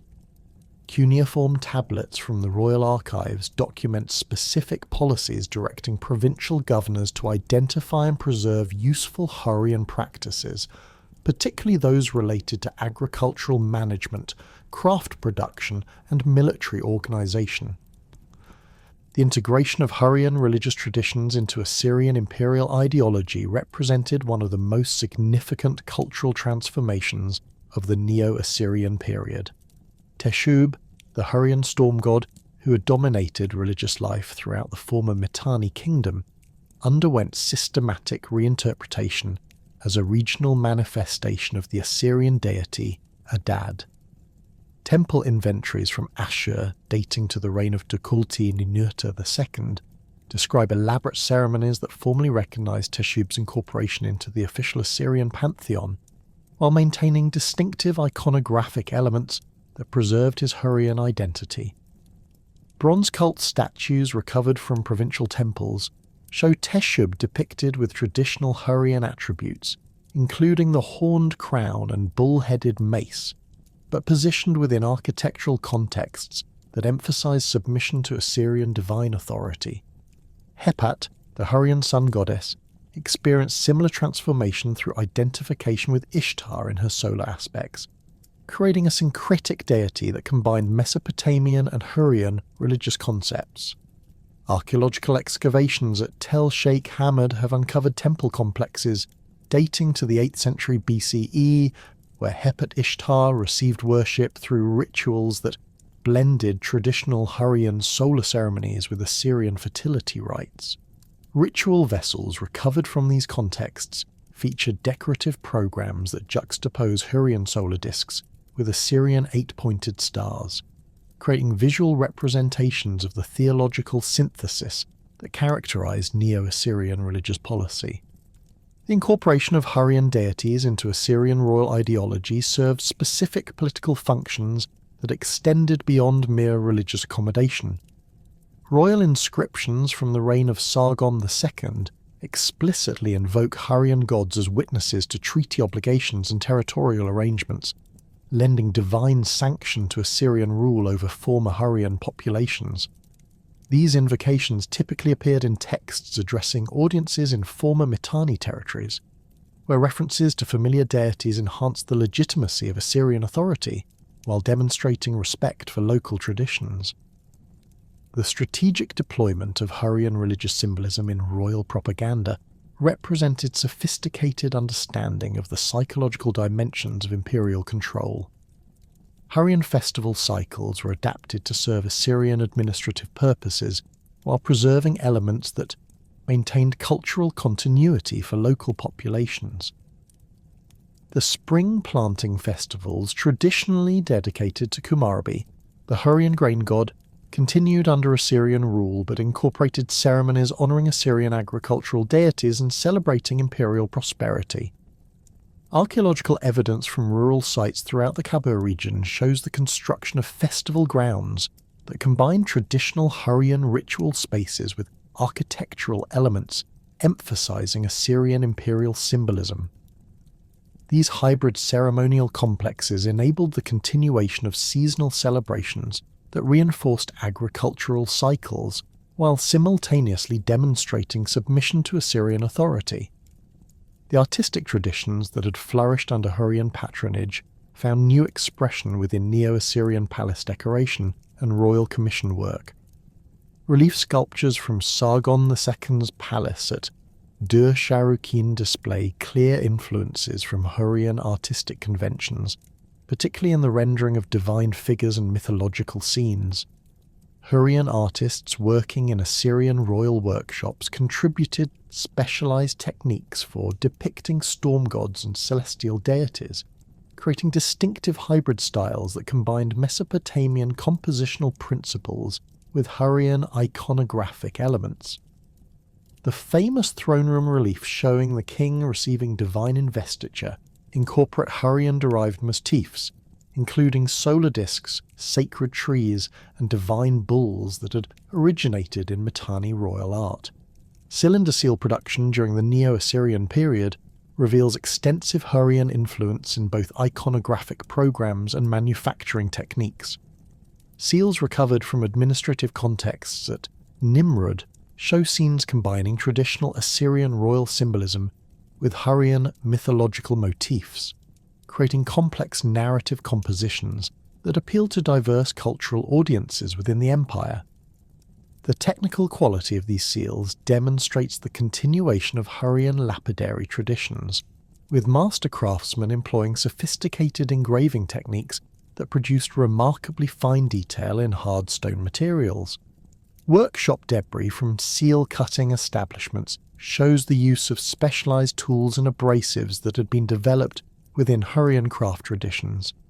Metalwork production centers throughout former Hurrian territories maintained distinctive technical traditions while adapting their output to serve Assyrian imperial needs. Bronze workshops at sites including Tel el-Rimah continued producing vessels and decorative objects using casting techniques that had been perfected during the Mitanni period, but incorporated Assyrian stylistic elements and functional requirements. Archaeological analysis of bronze composition from these workshops reveals the continuation of Hurrian alloying traditions that produce superior metal quality through carefully controlled tin content and specialized annealing processes. Assyrian royal inventories document the high value placed on metalwork produced in former Hurrian territories, with specific references to the superior craftsmanship available from workshops that maintained traditional techniques. The influence of Hurrian artistic traditions extended to luxury textile production, where distinctive patterns and weaving techniques continued under Assyrian patronage. Textile fragments recovered from elite burials at Nimrud display complex geometric patterns that derive from Hurrian decorative traditions, but incorporate Assyrian royal symbols and colour schemes. Production centres in the Kabul region maintained specialised knowledge of dye preparation and thread treatment that enabled the creation of fabrics with exceptional colour fastness and texture quality. Administrative documents record the transport of master weavers from former Hurrian territories to royal workshops at Assyrian capitals, where they trained local craftsmen in advanced techniques while adapting traditional patterns to meet imperial aesthetic preferences. Military organisation within the Neo-Assyrian Empire incorporated numerous innovations derived from Hurrian tactical traditions and specialised knowledge. The integration of former Hurrian warriors into Assyrian armies brought expertise in cavalry operations that transformed imperial military capabilities. Archaeological evidence from military installations throughout the empire shows the construction of specialised facilities for horse training and cavalry equipment maintenance that employed techniques developed within Hurrian military traditions. Cuneiform training manuals preserved in royal archives contain detailed instructions for cavalry tactics that incorporate terminology and concepts clearly derived from Hurrian military practice. The development of Assyrian siege warfare techniques benefited significantly from the incorporation of Hurrian engineering knowledge and specialised equipment. Former Hurrian military engineers working within Assyrian armies contributed innovations in siege ramp construction, undermining techniques, and mobile siege equipment that enhanced imperial military effectiveness. Archaeological remains from Assyrian siege operations show evidence of construction techniques that combine traditional Mesopotamian approaches with methods that had been perfected during Hurrian conflicts with Hittite and Egyptian forces. The systematic documentation of siege procedures in Assyrian military manuals preserves detailed descriptions of techniques that originated within Hurrian military engineering traditions. Cavalry units within Assyrian armies maintained organisational structures and tactical doctrines that reflected Hurrian military traditions while serving imperial strategic objectives.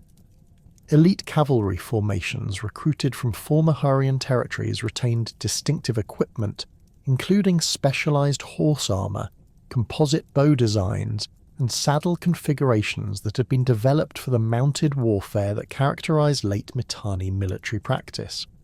Training procedures for these units preserved traditional Hurrian methods for developing coordination between rider and mount, creating cavalry forces with capabilities that exceeded those of units trained exclusively in Mesopotamian military traditions.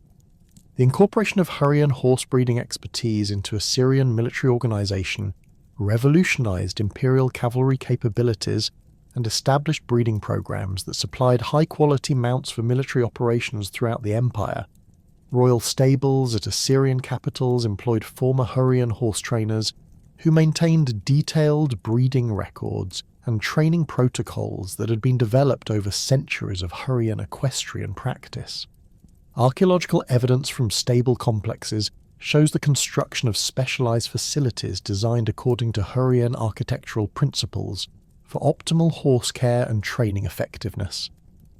Intelligence gathering techniques employed by Assyrian military forces incorporated methods that had been developed within Hurrian, diplomatic and military traditions for monitoring enemy activities and assessing tactical situations.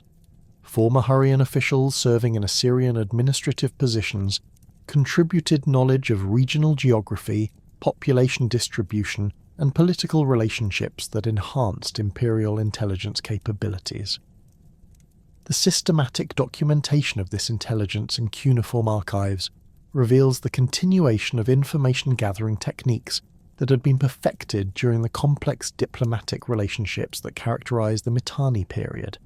Provincial administration throughout former Hurrian territories preserved elements of traditional governance structures while adapting them to serve Assyrian imperial objectives. Local administrative positions continued to be filled by individuals with Hurrian cultural backgrounds who possessed essential knowledge of regional conditions, languages, and customs necessary for effective governance. These officials served as cultural intermediaries who facilitated the implementation of imperial policies while maintaining connections with local populations that enhanced administrative effectiveness. Cuneiform archives from provincial centres document the complex negotiations required to balance imperial requirements with local traditions and expectations.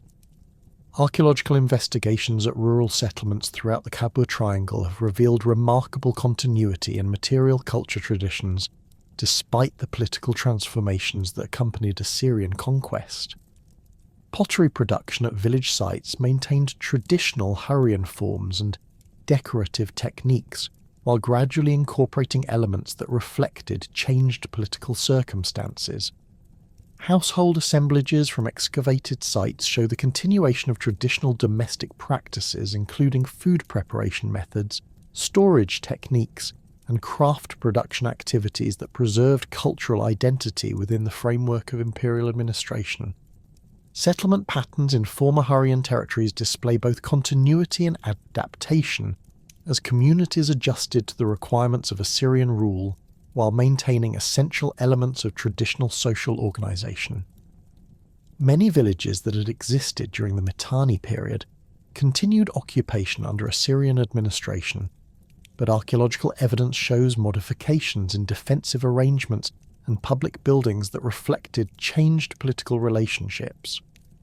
New settlements established during the Neo-Assyrian period often incorporated planning principles derived from both Assyrian and Hurrian urban design traditions, creating hybrid community layouts that served imperial administrative needs while accommodating local cultural preferences. Religious practices at the village level preserved significant elements of traditional Hurrian worship while adapting to the syncretic religious policies promoted by Assyrian administrators. Local shrines continued to serve community religious needs, but archaeological evidence shows the addition of Assyrian religious symbols and the modification of traditional ritual spaces to accommodate imperial religious requirements. Votive offerings recovered from these contexts display mixing of traditional Hurrian religious objects with items that reflect Assyrian religious influence, creating material assemblages that document the complex process of religious adaptation and cultural survival. Economic activities in rural areas maintain traditional patterns focused on agricultural production and pastoral activities, but adapted to meet the tribute obligations and market opportunities created by integration into the Assyrian imperial system. Archaeological analysis of agricultural tools and storage facilities shows the continuation of traditional farming techniques while incorporating improvements that enhance productivity and efficiency. Pastoral activities continue to play important roles in local economies, with evidence suggesting that traditional transhumance patterns were maintained despite political changes that might have disrupted seasonal movement patterns. Craft production in rural settlements preserved traditional techniques and product types, while adapting output to serve both local needs and imperial market demands. Pottery workshops continued producing vessels for local consumption using traditional forms and decorative techniques, but archaeological evidence shows the gradual incorporation of new forms and decorative elements that reflected changing cultural influences. Textile production maintained traditional patterns and techniques while adapting to incorporate new materials and designs that reflected the broader cultural exchanges facilitated by imperial trade networks. The transmission of Hurrian cultural elements through Neo-Assyrian administrative networks created conduits for influence that extended far beyond the immediate territories of the former Mitanni Kingdom.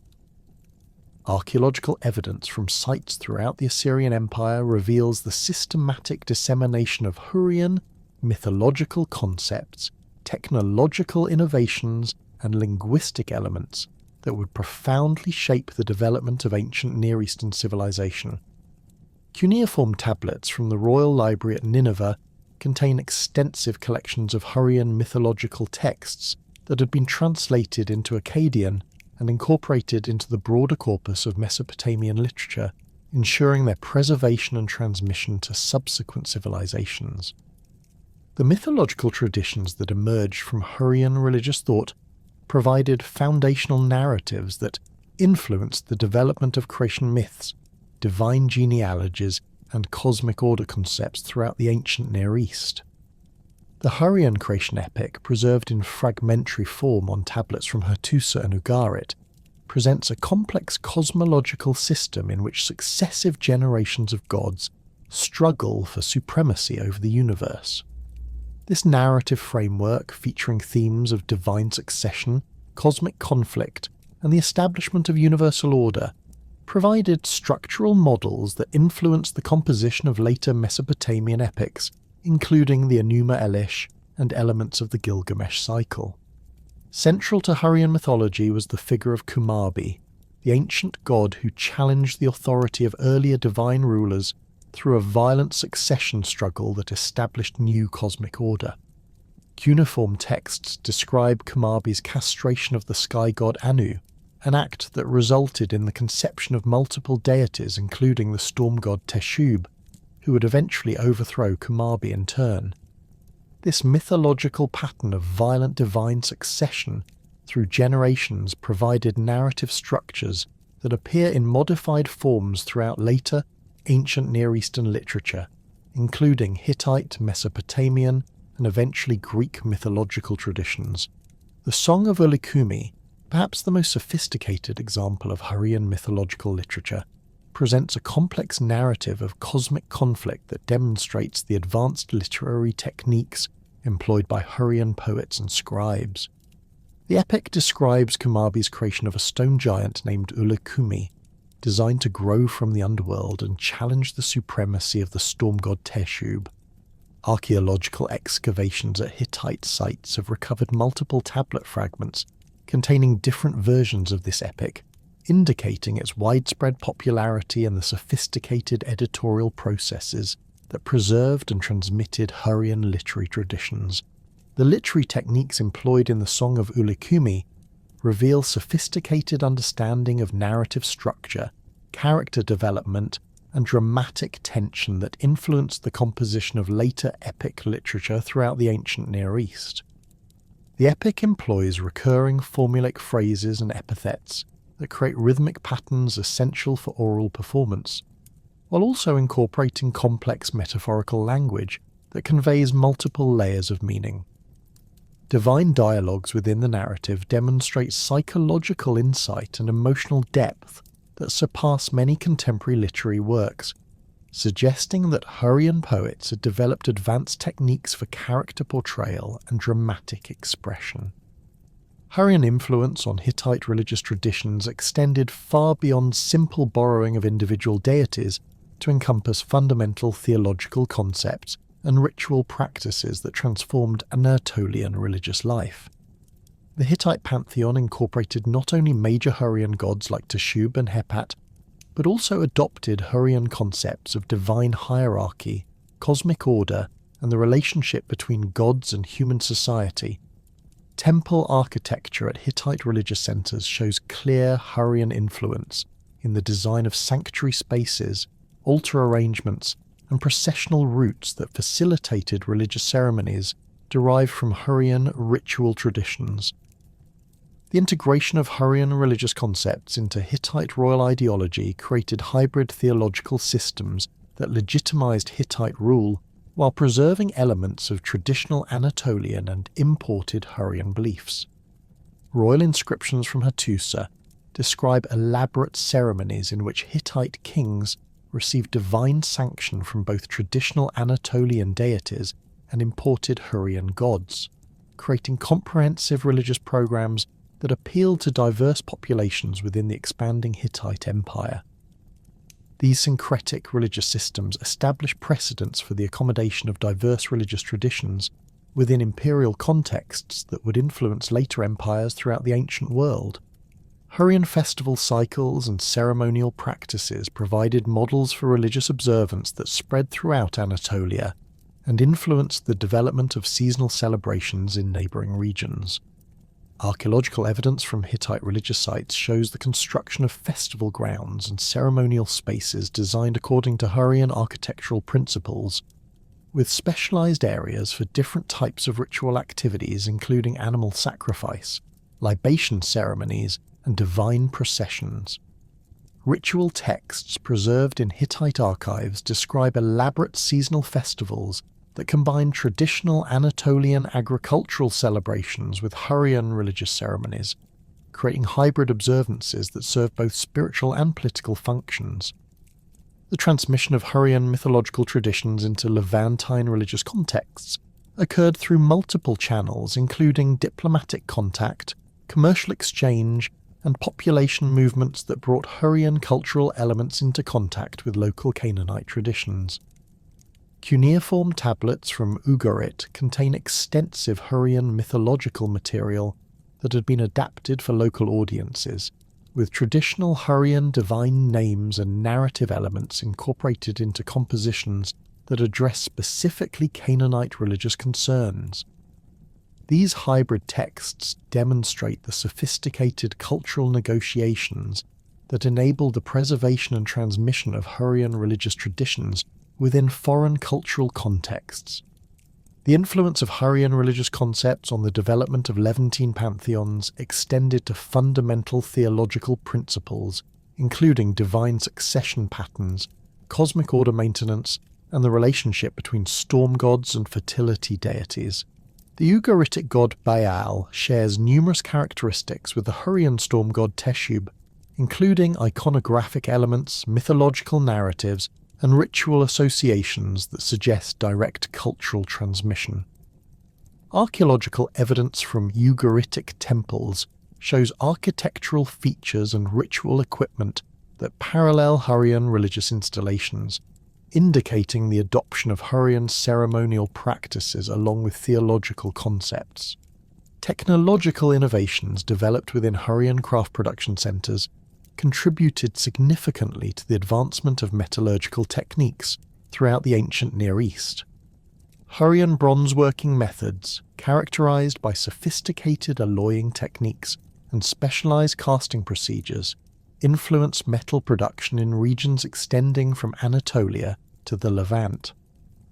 Archaeological analysis of bronze artifacts from sites throughout this region reveals the adoption of Hurrian techniques for controlling tin content, achieving optimal hardness through heat treatment, and creating complex decorative effects through surface manipulation and inlay work. The development of advanced bronze working techniques within Hurrian workshops involved sophisticated understanding of metallurgical principles that enabled the production of superior weapons, tools, and decorative objects. Hurrian smiths perfected methods for achieving consistent alloy composition through careful temperature control and raw material preparation, creating bronze products with predictable characteristics that met specific functional requirements. Analysis of slag deposits and crucible fragments from Hurrian metalworking sites reveals the use of specialized furnace designs and atmospheric control techniques that maximized efficiency while minimizing fuel consumption and material waste. Hurrian innovations in decorative metalwork included the development of sophisticated inlay techniques that combined different metals and materials to create complex visual effects. Archaeological specimens from Hurrian contexts show bronze objects decorated with silver and gold inlay work that required precise cutting of decorative channels, careful fitting of contrasting materials, and specialized joining techniques that created permanent bonds between different metals. These decorative techniques influenced the development of luxury metalwork throughout the ancient Near East, with Hurrian-trained craftsmen transmitting specialized knowledge to workshops in distant regions. The influence of Hurrian textile production techniques extended throughout the ancient Near East through the activities of skilled weavers who transmitted advanced methods for fibre preparation, dyeing, and fabric construction. Hurrian innovations in wool processing included specialised techniques for cleaning, combing, and spinning that produced thread with superior strength and consistency. Archaeological evidence from textile production sites shows the use of sophisticated equipment, including weighted looms, specialised spindles, and dyeing vats that enabled the creation of fabrics with complex patterns and vibrant colours that commanded premium prices in international markets. Hurrian contributions to ceramic technology included the development of advanced firing techniques and decorative methods that influenced pottery production throughout the region. Hurrian potters perfected controlled atmosphere firing that produced ceramics with consistent colour and superior strength, while also developing specialised glazing techniques that created decorative surfaces with distinctive visual characteristics. Archaeological analysis of Hurrian pottery reveals sophisticated understanding of clay preparation, temper selection, and kiln design that enabled the mass production of high-quality vessels for both utilitarian and ceremonial purposes. The linguistic legacy of Hurrian civilization permeated the languages of the ancient Near East through extensive borrowing of vocabulary, grammatical structures, and idiomatic expressions that reflected cultural contact and technological transfer. Akkadian, the lingua franca of ancient Near Eastern diplomacy and commerce, incorporated hundreds of Hurrian loanwords that documented the transmission of specialized knowledge in areas including agriculture, crafts, military technology, and religious practice. These linguistic borrowings provide detailed evidence for the specific areas of Hurrian cultural influence and the mechanisms through which knowledge transfer occurred. Hurrian loanwords in Akkadian texts reveal the extent to which Hurrian technological innovations and cultural practices influenced Mesopotamian civilization. Terms related to horse training, chariot construction, and cavalry tactics derive from Hurrian originals, documenting the transmission of military innovations that transformed ancient Near Eastern warfare. Similarly, vocabulary related to metallurgy, textile production, and agricultural techniques preserves evidence of Hurrian contributions to economic and technological development throughout the region.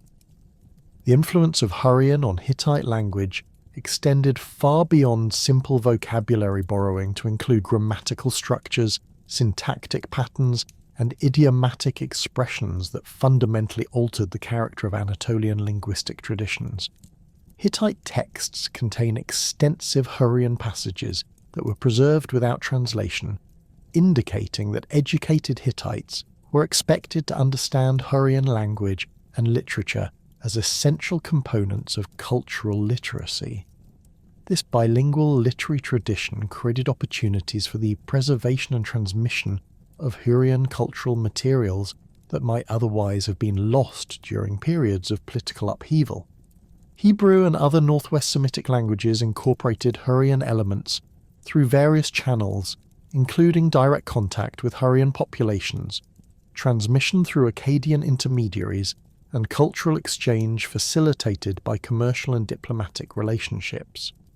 Hurrian personal names appear frequently in Hebrew biblical texts, often in contexts that suggest their bearers held positions of authority or specialized knowledge that reflected their cultural background.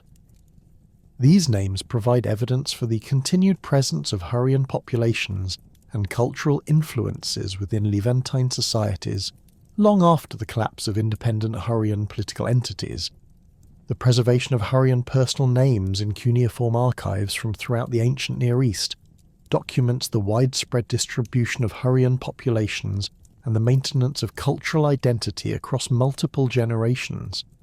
Administrative texts from Assyrian, Babylonian, and other archives contain thousands of Hurrian names that reveal patterns of population movement, occupational specialization, and social integration that characterize the Hurrian diaspora.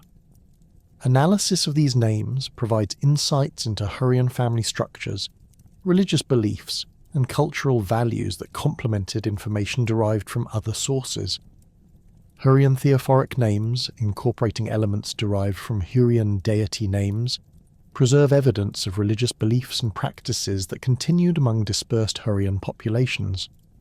Names combining elements from Teshub, Hepat, Shaushka, and other Hurrian deities appear in contexts ranging from royal courts to village administrative records, indicating that Hurrian religious traditions maintained vitality across diverse social and geographic contexts. The continued use of these names across multiple generations suggests that Hurrian religious identity remained important for many families despite political changes and cultural pressures that encouraged assimilation.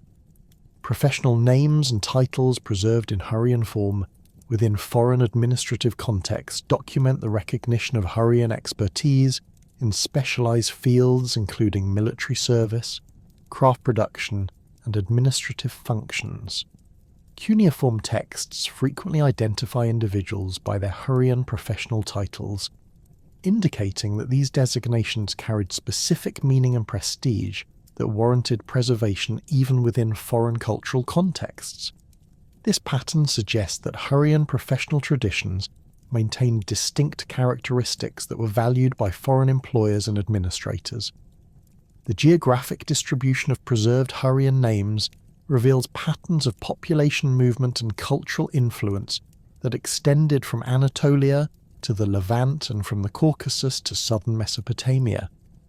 Concentrations of Hurrian names in specific regions often correlate with historical evidence for Hurrian political control or cultural influence, providing independent confirmation of textual and archaeological evidence for Hurrian presence. The persistence of these names across multiple centuries indicates that Hurrian cultural identity remained viable despite political fragmentation and foreign domination. Linguistic analysis of Hurrian loanwords in various ancient Near Eastern languages reveals the specific semantic fields in which Hurrian cultural influence was most pronounced. Technical terminology related to specialized crafts, military equipment, and religious practices shows particularly heavy Hurrian influence, suggesting that these areas represented distinctive Hurrian contributions to regional cultural development. The preservation of Hurrian terms for concepts that already had native equivalents in borrowing languages indicates that Hurrian practices or technologies were considered superior or distinctive enough to warrant the adoption of foreign terminology. The morphological adaptation of Hurrian loanwords within recipient languages provides evidence for the mechanisms and chronology of cultural transmission. Early borrowings often preserve Hurrian phonological and morphological characteristics that were later modified to conform to the sound systems and grammatical patterns of recipient languages. These linguistic changes document the gradual integration of Hurrian cultural elements into foreign contexts and the time periods during which intensive cultural contact occurred. Comparative analysis of Hurrian linguistic influence across multiple recipient languages reveals both common patterns and regional variations that reflect different types of cultural contact and transmission mechanisms. Languages that borrowed extensively from Hurrian in military and technological domains often show different patterns of influence than those that incorporated primarily religious or administrative terminology. These variations provide insights into the specific types of cultural relationships that facilitated linguistic borrowing and the social contexts in which Hurrian cultural influence was most pronounced. The systematic archaeological investigation of Hurrian sites began in earnest during the early 20th century, when European and American expeditions recognized that the numerous tells scattered across northern Syria and southeastern Turkey contained evidence of a previously unknown ancient civilization. The first major breakthrough came in 1927 when Max Mallowan's excavations at Tel Brak revealed distinctive pottery assemblages and architectural remains that clearly differed from contemporary Mesopotamian materials. These early discoveries, characterized by wheel-made ceramics with distinctive geometric painted designs and multi-room houses built around central courtyards, provided the first concrete evidence for the material culture that would later be identified as Hurrian. The excavation of Tel Mozan, ancient Urkesh, under the direction of Giorgio Buccellati and Marilyn Kelly Buccellati, beginning in 1984, revolutionized scholarly understanding of Hurrian urban civilization. The site's exceptional preservation conditions, resulting from rapid abandonment and subsequent burial under windblown sediments, created an archaeological time capsule that preserved organic materials, architectural details, and artifact assemblages with remarkable completeness. The excavation of the Royal Palace complex revealed sophisticated drainage systems, constructed from carefully fitted stone channels, storage rooms containing hundreds of large ceramic vessels still filled with carbonized grain, and administrative archives with cuneiform tablets bearing the earliest known examples of written Hurrian language. The palace's audience hall, measuring 15 by 20 metres with walls rising to an estimated height of 8 metres, featured elaborate wall paintings executed in red, white, and black pigments that depicted processions of tribute bearers carrying exotic animals, precious metals, and luxury textiles.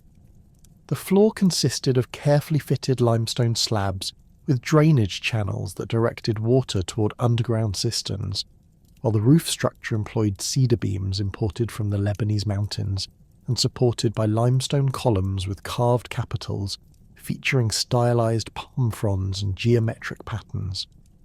Archaeological analysis of construction techniques revealed sophisticated engineering knowledge, with foundation walls extending 3 metres below floor level and employing buttressing systems that provided stability against seismic activity.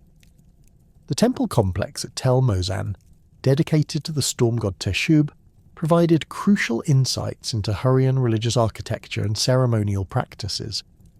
The central sanctuary featured a raised platform constructed from massive limestone blocks, some weighing over 2 tons, that supported a bronze cult statue whose base remained in situ despite the removal of the figure itself in antiquity.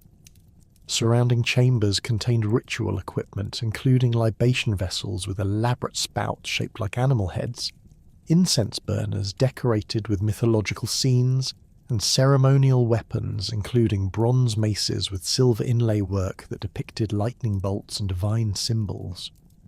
The underground temple complex, discovered through the ground-penetrating radar surveys and subsequently excavated through careful tunneling operations, revealed a sophisticated religious installation that extended 12 metres beneath the surface sanctuary. Stone-lined chambers connected by narrow corridors contained ritual deposits, including animal bones from sacrificial ceremonies, ceramic vessels filled with offerings of grain and oil, and votive objects including miniature bronze weapons and jewellery that had been dedicated to the deity. The complex's acoustic properties, enhanced by carefully designed chamber shapes and connecting passages, created resonance effects that amplified ritual chanting and musical performances during religious ceremonies. Tel Brak's excavation history spans nearly a century of archaeological investigation, beginning with Max Mallowan's pioneering work in the 1930s and continuing through recent projects directed by Joan Oates and Augusta McMahon. The site's massive scale, covering over 130 hectares with occupation deposits reaching 43 metres in depth, required innovative excavation techniques, including mechanical removal of later deposits to expose earlier Hurrian levels. The Eye Temple, originally excavated by Malawan and re-examined using modern techniques, revealed a complex construction history that documented the evolution of Hurrian religious architecture across multiple centuries. The temple's votive deposits contained thousands of carved stone eye idols that gave the structure its modern name, along with elaborate cylinder seals, precious metal objects, and exotic materials including lapis lazuli from Afghanistan and carnelian from the Indus Valley. Recent analysis of these deposits using improved dating techniques has revealed that the temple remained active for over 800 years, with continuous renovation and expansion projects that reflected the changing political and economic circumstances of Hurrian society. The discovery of cuneiform tablets within the temple's administrative quarters provided crucial evidence for the temple's role in economic activities, including land management, craft production oversight, and long-distance trade operations. The residential quarters at Tel Brak revealed sophisticated urban planning concepts that balance private family needs with community requirements. Houses typically consisted of 8 to 12 rooms arranged around central courtyards, with specialized areas for food preparation, craft production, and storage that reflected the economic activities of their inhabitants. Archaeological analysis of room contents revealed evidence for textile production, including loom weights, spindle whorls, and dye preparation vessels, while metallurgical activities were documented through crucible fragments, bronze working tools, and slag deposits that indicated sophisticated alloying techniques. The site's defensive system, revealed through magnetometer surveys and targeted excavations, consisted of massive walls constructed from limestone blocks with towers positioned at strategic intervals. The main gate complex featured elaborate architectural decoration, including relief sculptures depicting mythological creatures and royal figures that proclaimed the city's power and divine protection. Archaeological evidence indicates that these fortifications underwent multiple reconstruction phases that responded to changing military technologies and siege techniques, with later phases incorporating innovations derived from contact with Mesopotamian and Anatolian military engineering traditions. Nutsi, located near modern Kirkuk in northern Iraq, provided the largest archive of Hurrian administrative documents ever discovered, with over 5,000 cuneiform tablets that documented the daily operations of a provincial Hurrian community during the 15th and 14th centuries BCE.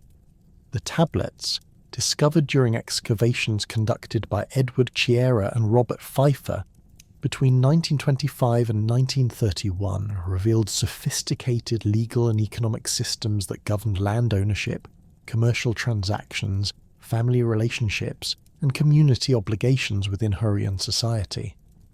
The Nutsi archives documented complex real estate transactions that circumvented legal restrictions on land sales through elaborate adoption procedures that transferred property rights while maintaining the fiction of family relationships.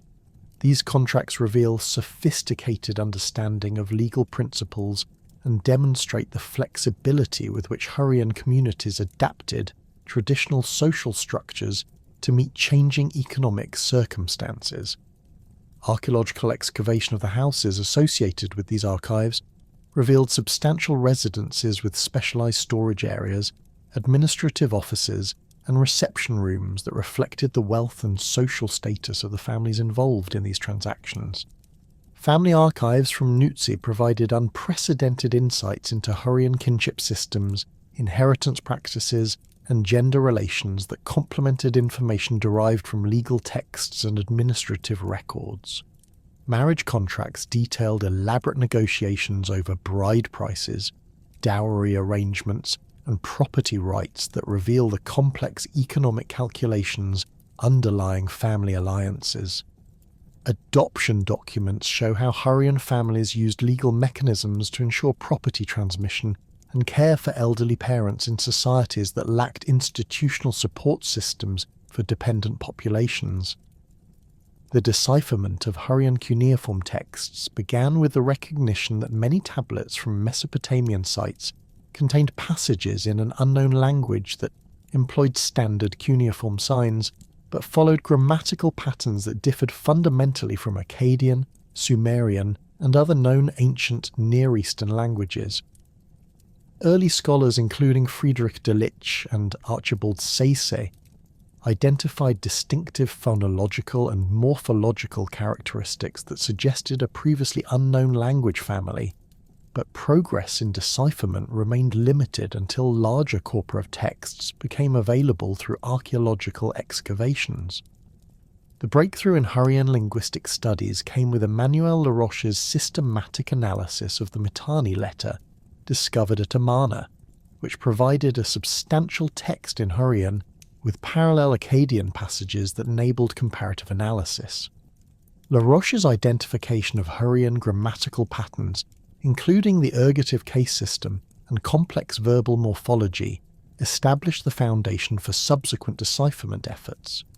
His work revealed that Hurrian employed an agglutinative grammatical structure, with extensive use of suffixes to indicate grammatical relationships, temporal distinctions, and aspectual nuances that created highly precise expressions of meaning. Subsequent scholars, including Gernot Wilhelm, Erich Neer, and Mauro Giorgieri, expanded Laroche's initial insights through detailed analysis of texts from Hattusa, Ugarit, and other sites that contained substantial Hurrian materials. Their work revealed the sophisticated literary traditions that had developed within Hurrian culture, including epic poetry, religious hymns, and ritual texts that demonstrated advanced techniques for oral performance and written preservation. The reconstruction of Hurrian mythology through these texts revealed complex theological systems that influenced religious development throughout the ancient Near East. The grammatical analysis of Hurrian revealed distinctive features that distinguished it from all other known ancient languages, while providing insights into the cognitive patterns and worldview of Hurrian speakers. The ergative case system marked the subjects of transitive verbs differently from the subjects of intransitive verbs, creating grammatical distinctions that emphasized the agency relationships between participants in described actions. This system, relatively rare among ancient Near Eastern languages, suggests that Hurrian speakers conceptualized action and causation in ways that differed from speakers of Akkadian, Hebrew, and other regional languages. Hurrian verbal morphology incorporated complex systems of aspectual marking that indicated not only the temporal relationships of described actions, but also the speaker's evidential relationship to reported events. Verbal forms distinguish between actions witnessed directly by the speaker, events reported by reliable sources, and situations inferred from available evidence, creating grammatical structures that embedded epistemological distinctions within normal discourse. These features suggest sophisticated philosophical concepts regarding knowledge, truth, and the reliability of information that influenced Hurrian approaches to historical recording and legal testimony. The reconstruction of Hurrian vocabulary through comparative analysis of texts from multiple sites revealed extensive borrowing relationships with neighbouring languages, while also preserving distinctive terminology that reflected unique cultural practices and technological innovations. Hurrian religious vocabulary included numerous terms for ritual activities, divine attributes, and ceremonial objects that had no direct equivalents in other ancient Near Eastern languages, suggesting distinctive religious practices that contributed novel elements to regional spiritual traditions. Similarly, technical vocabulary related to metallurgy, textile production, and agricultural practices preserved evidence for Hurrian innovations that influenced technological development throughout the region. Modern scholarly reassessment of Hurrian political significance has fundamentally revised earlier interpretations that viewed the Hurrians as peripheral players in ancient Near Eastern politics. Archaeological evidence from major Hurrian sites demonstrates that Hurrian kingdoms controlled extensive territories, maintained sophisticated administrative systems, and exercised decisive influence over regional political developments during crucial periods of ancient Near Eastern history. The recognition of Mitanni as a major power that negotiated as an equal with Egypt, Assyria, and the Hittite Empire has transformed scholarly understanding of the multipolar political system that characterized the Late Bronze Age. The political organization of Hurrian states revealed sophisticated governmental structures that combined traditional tribal leadership patterns with innovations derived from contact with Mesopotamian and other urban civilizations. Archaeological evidence from administrative centers shows the development of bureaucratic systems that manage complex economic relationships, maintained detailed records of population and resources, and coordinated military operations across extensive territories. these governmental innovations influenced political development throughout the region and provided models for later empires that sought to govern diverse populations across large geographic areas. Cultural reassessment of Hurrian achievements has highlighted their contributions to artistic traditions, technological innovations, and intellectual developments that profoundly influenced ancient Near Eastern civilization. Hurrian artistic styles, characterized by distinctive iconographic programs and sophisticated technical execution, influenced the development of royal art throughout the region and provided models for the representation of divine authority and cosmic order that appeared in various cultural contexts. Hurrian technological innovations, particularly in metallurgy and textile production, enhanced regional capabilities and created new possibilities for economic development and cultural expression. Contemporary scholarly debates regarding Hurrian ethnogenesis focus on the complex processes through which Hurrian cultural identity emerged from interactions between indigenous populations and various immigrant groups that arrived in northern Mesopotamia during the 3rd millennium BCE. Archaeological evidence suggests that Hurrian culture developed through the synthesis of local traditions with innovations introduced by populations that may have originated in the Caucasus region or eastern Anatolia. These debates reflect broader questions about ethnic identity formation in ancient societies and the mechanisms through which cultural boundaries were established and maintained. Linguistic evidence regarding Hurrian origins indicates connections with the Eurasian language, spoken in the Armenian highlands during the 1st millennium BCE, suggesting that the Hurro-Eurasian language family may have originated in mountainous regions north of Mesopotamia before spreading into the fertile plains where Hurrian civilization flourished. Comparative analysis of Hurrian and European grammatical structures, vocabulary, and phonological systems reveals close genetic relationships that support theories of common ancestry, while also documenting the linguistic changes that occurred as these languages adapted to different geographic and cultural environments. Archaeological debates concerning Hurrian cultural achievements centre on the extent to which distinctive Hurrian practices influenced the development of neighbouring civilizations and the mechanisms through which cultural transmission occurred.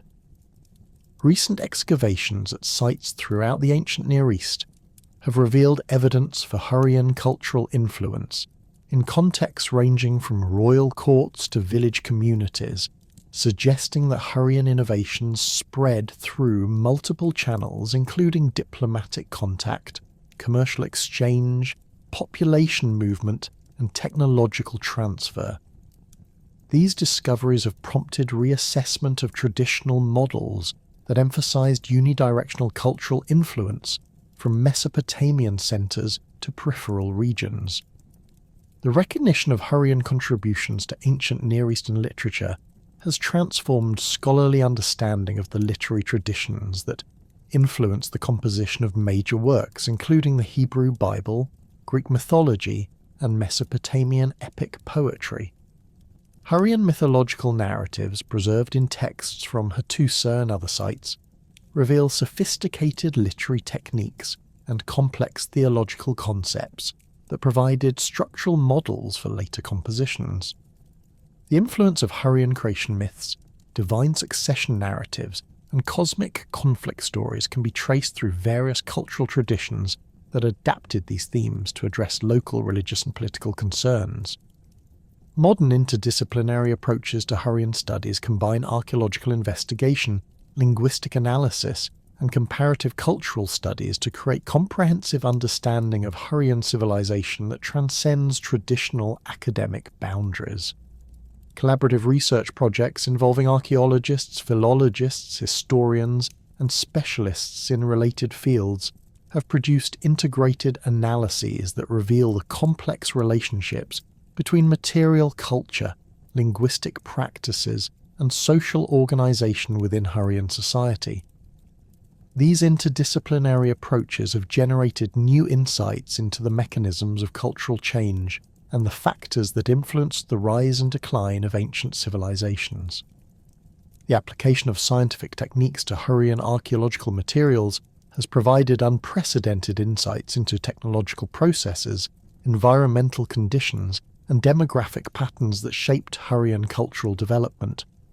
Radiocarbon dating, thermoluminescence analysis, and other chronometric techniques have refined understanding of Hurrian chronology and enabled more precise correlation between archaeological and textual evidence.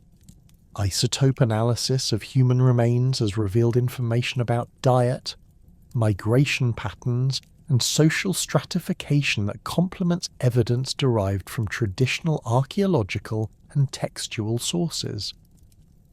The legacy of Hurrian civilization continues to influence modern understanding of ancient Near Eastern history and the complex processes through which cultural traditions develop, spread, and transform across time and space. The recognition of Hurrian contributions to art, literature, technology, and political organization has enriched scholarly appreciation for the diversity and sophistication of ancient civilizations, while also highlighting the interconnected nature of cultural development in the ancient world. As archaeological investigation continues and new texts are discovered and deciphered, our understanding of Hurrian civilization will undoubtedly continue to evolve, revealing new insights into one of the ancient world's most remarkable and influential cultures.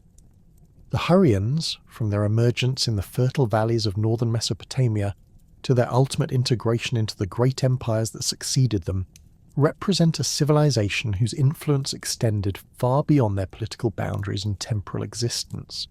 Their innovations in warfare, diplomacy, religion, and culture provided foundational elements that shaped the development of the ancient Near East for millennia. While the independent Hurrian kingdoms eventually disappeared from the political landscape, their cultural legacy persisted through the institutions, traditions, and ideas they contributed to the broader tapestry of human civilization, ensuring that their remarkable achievements would continue to influence the development of human society long after their cities had fallen silent and their languages had ceased to be spoken in the marketplaces and temples where they once flourished.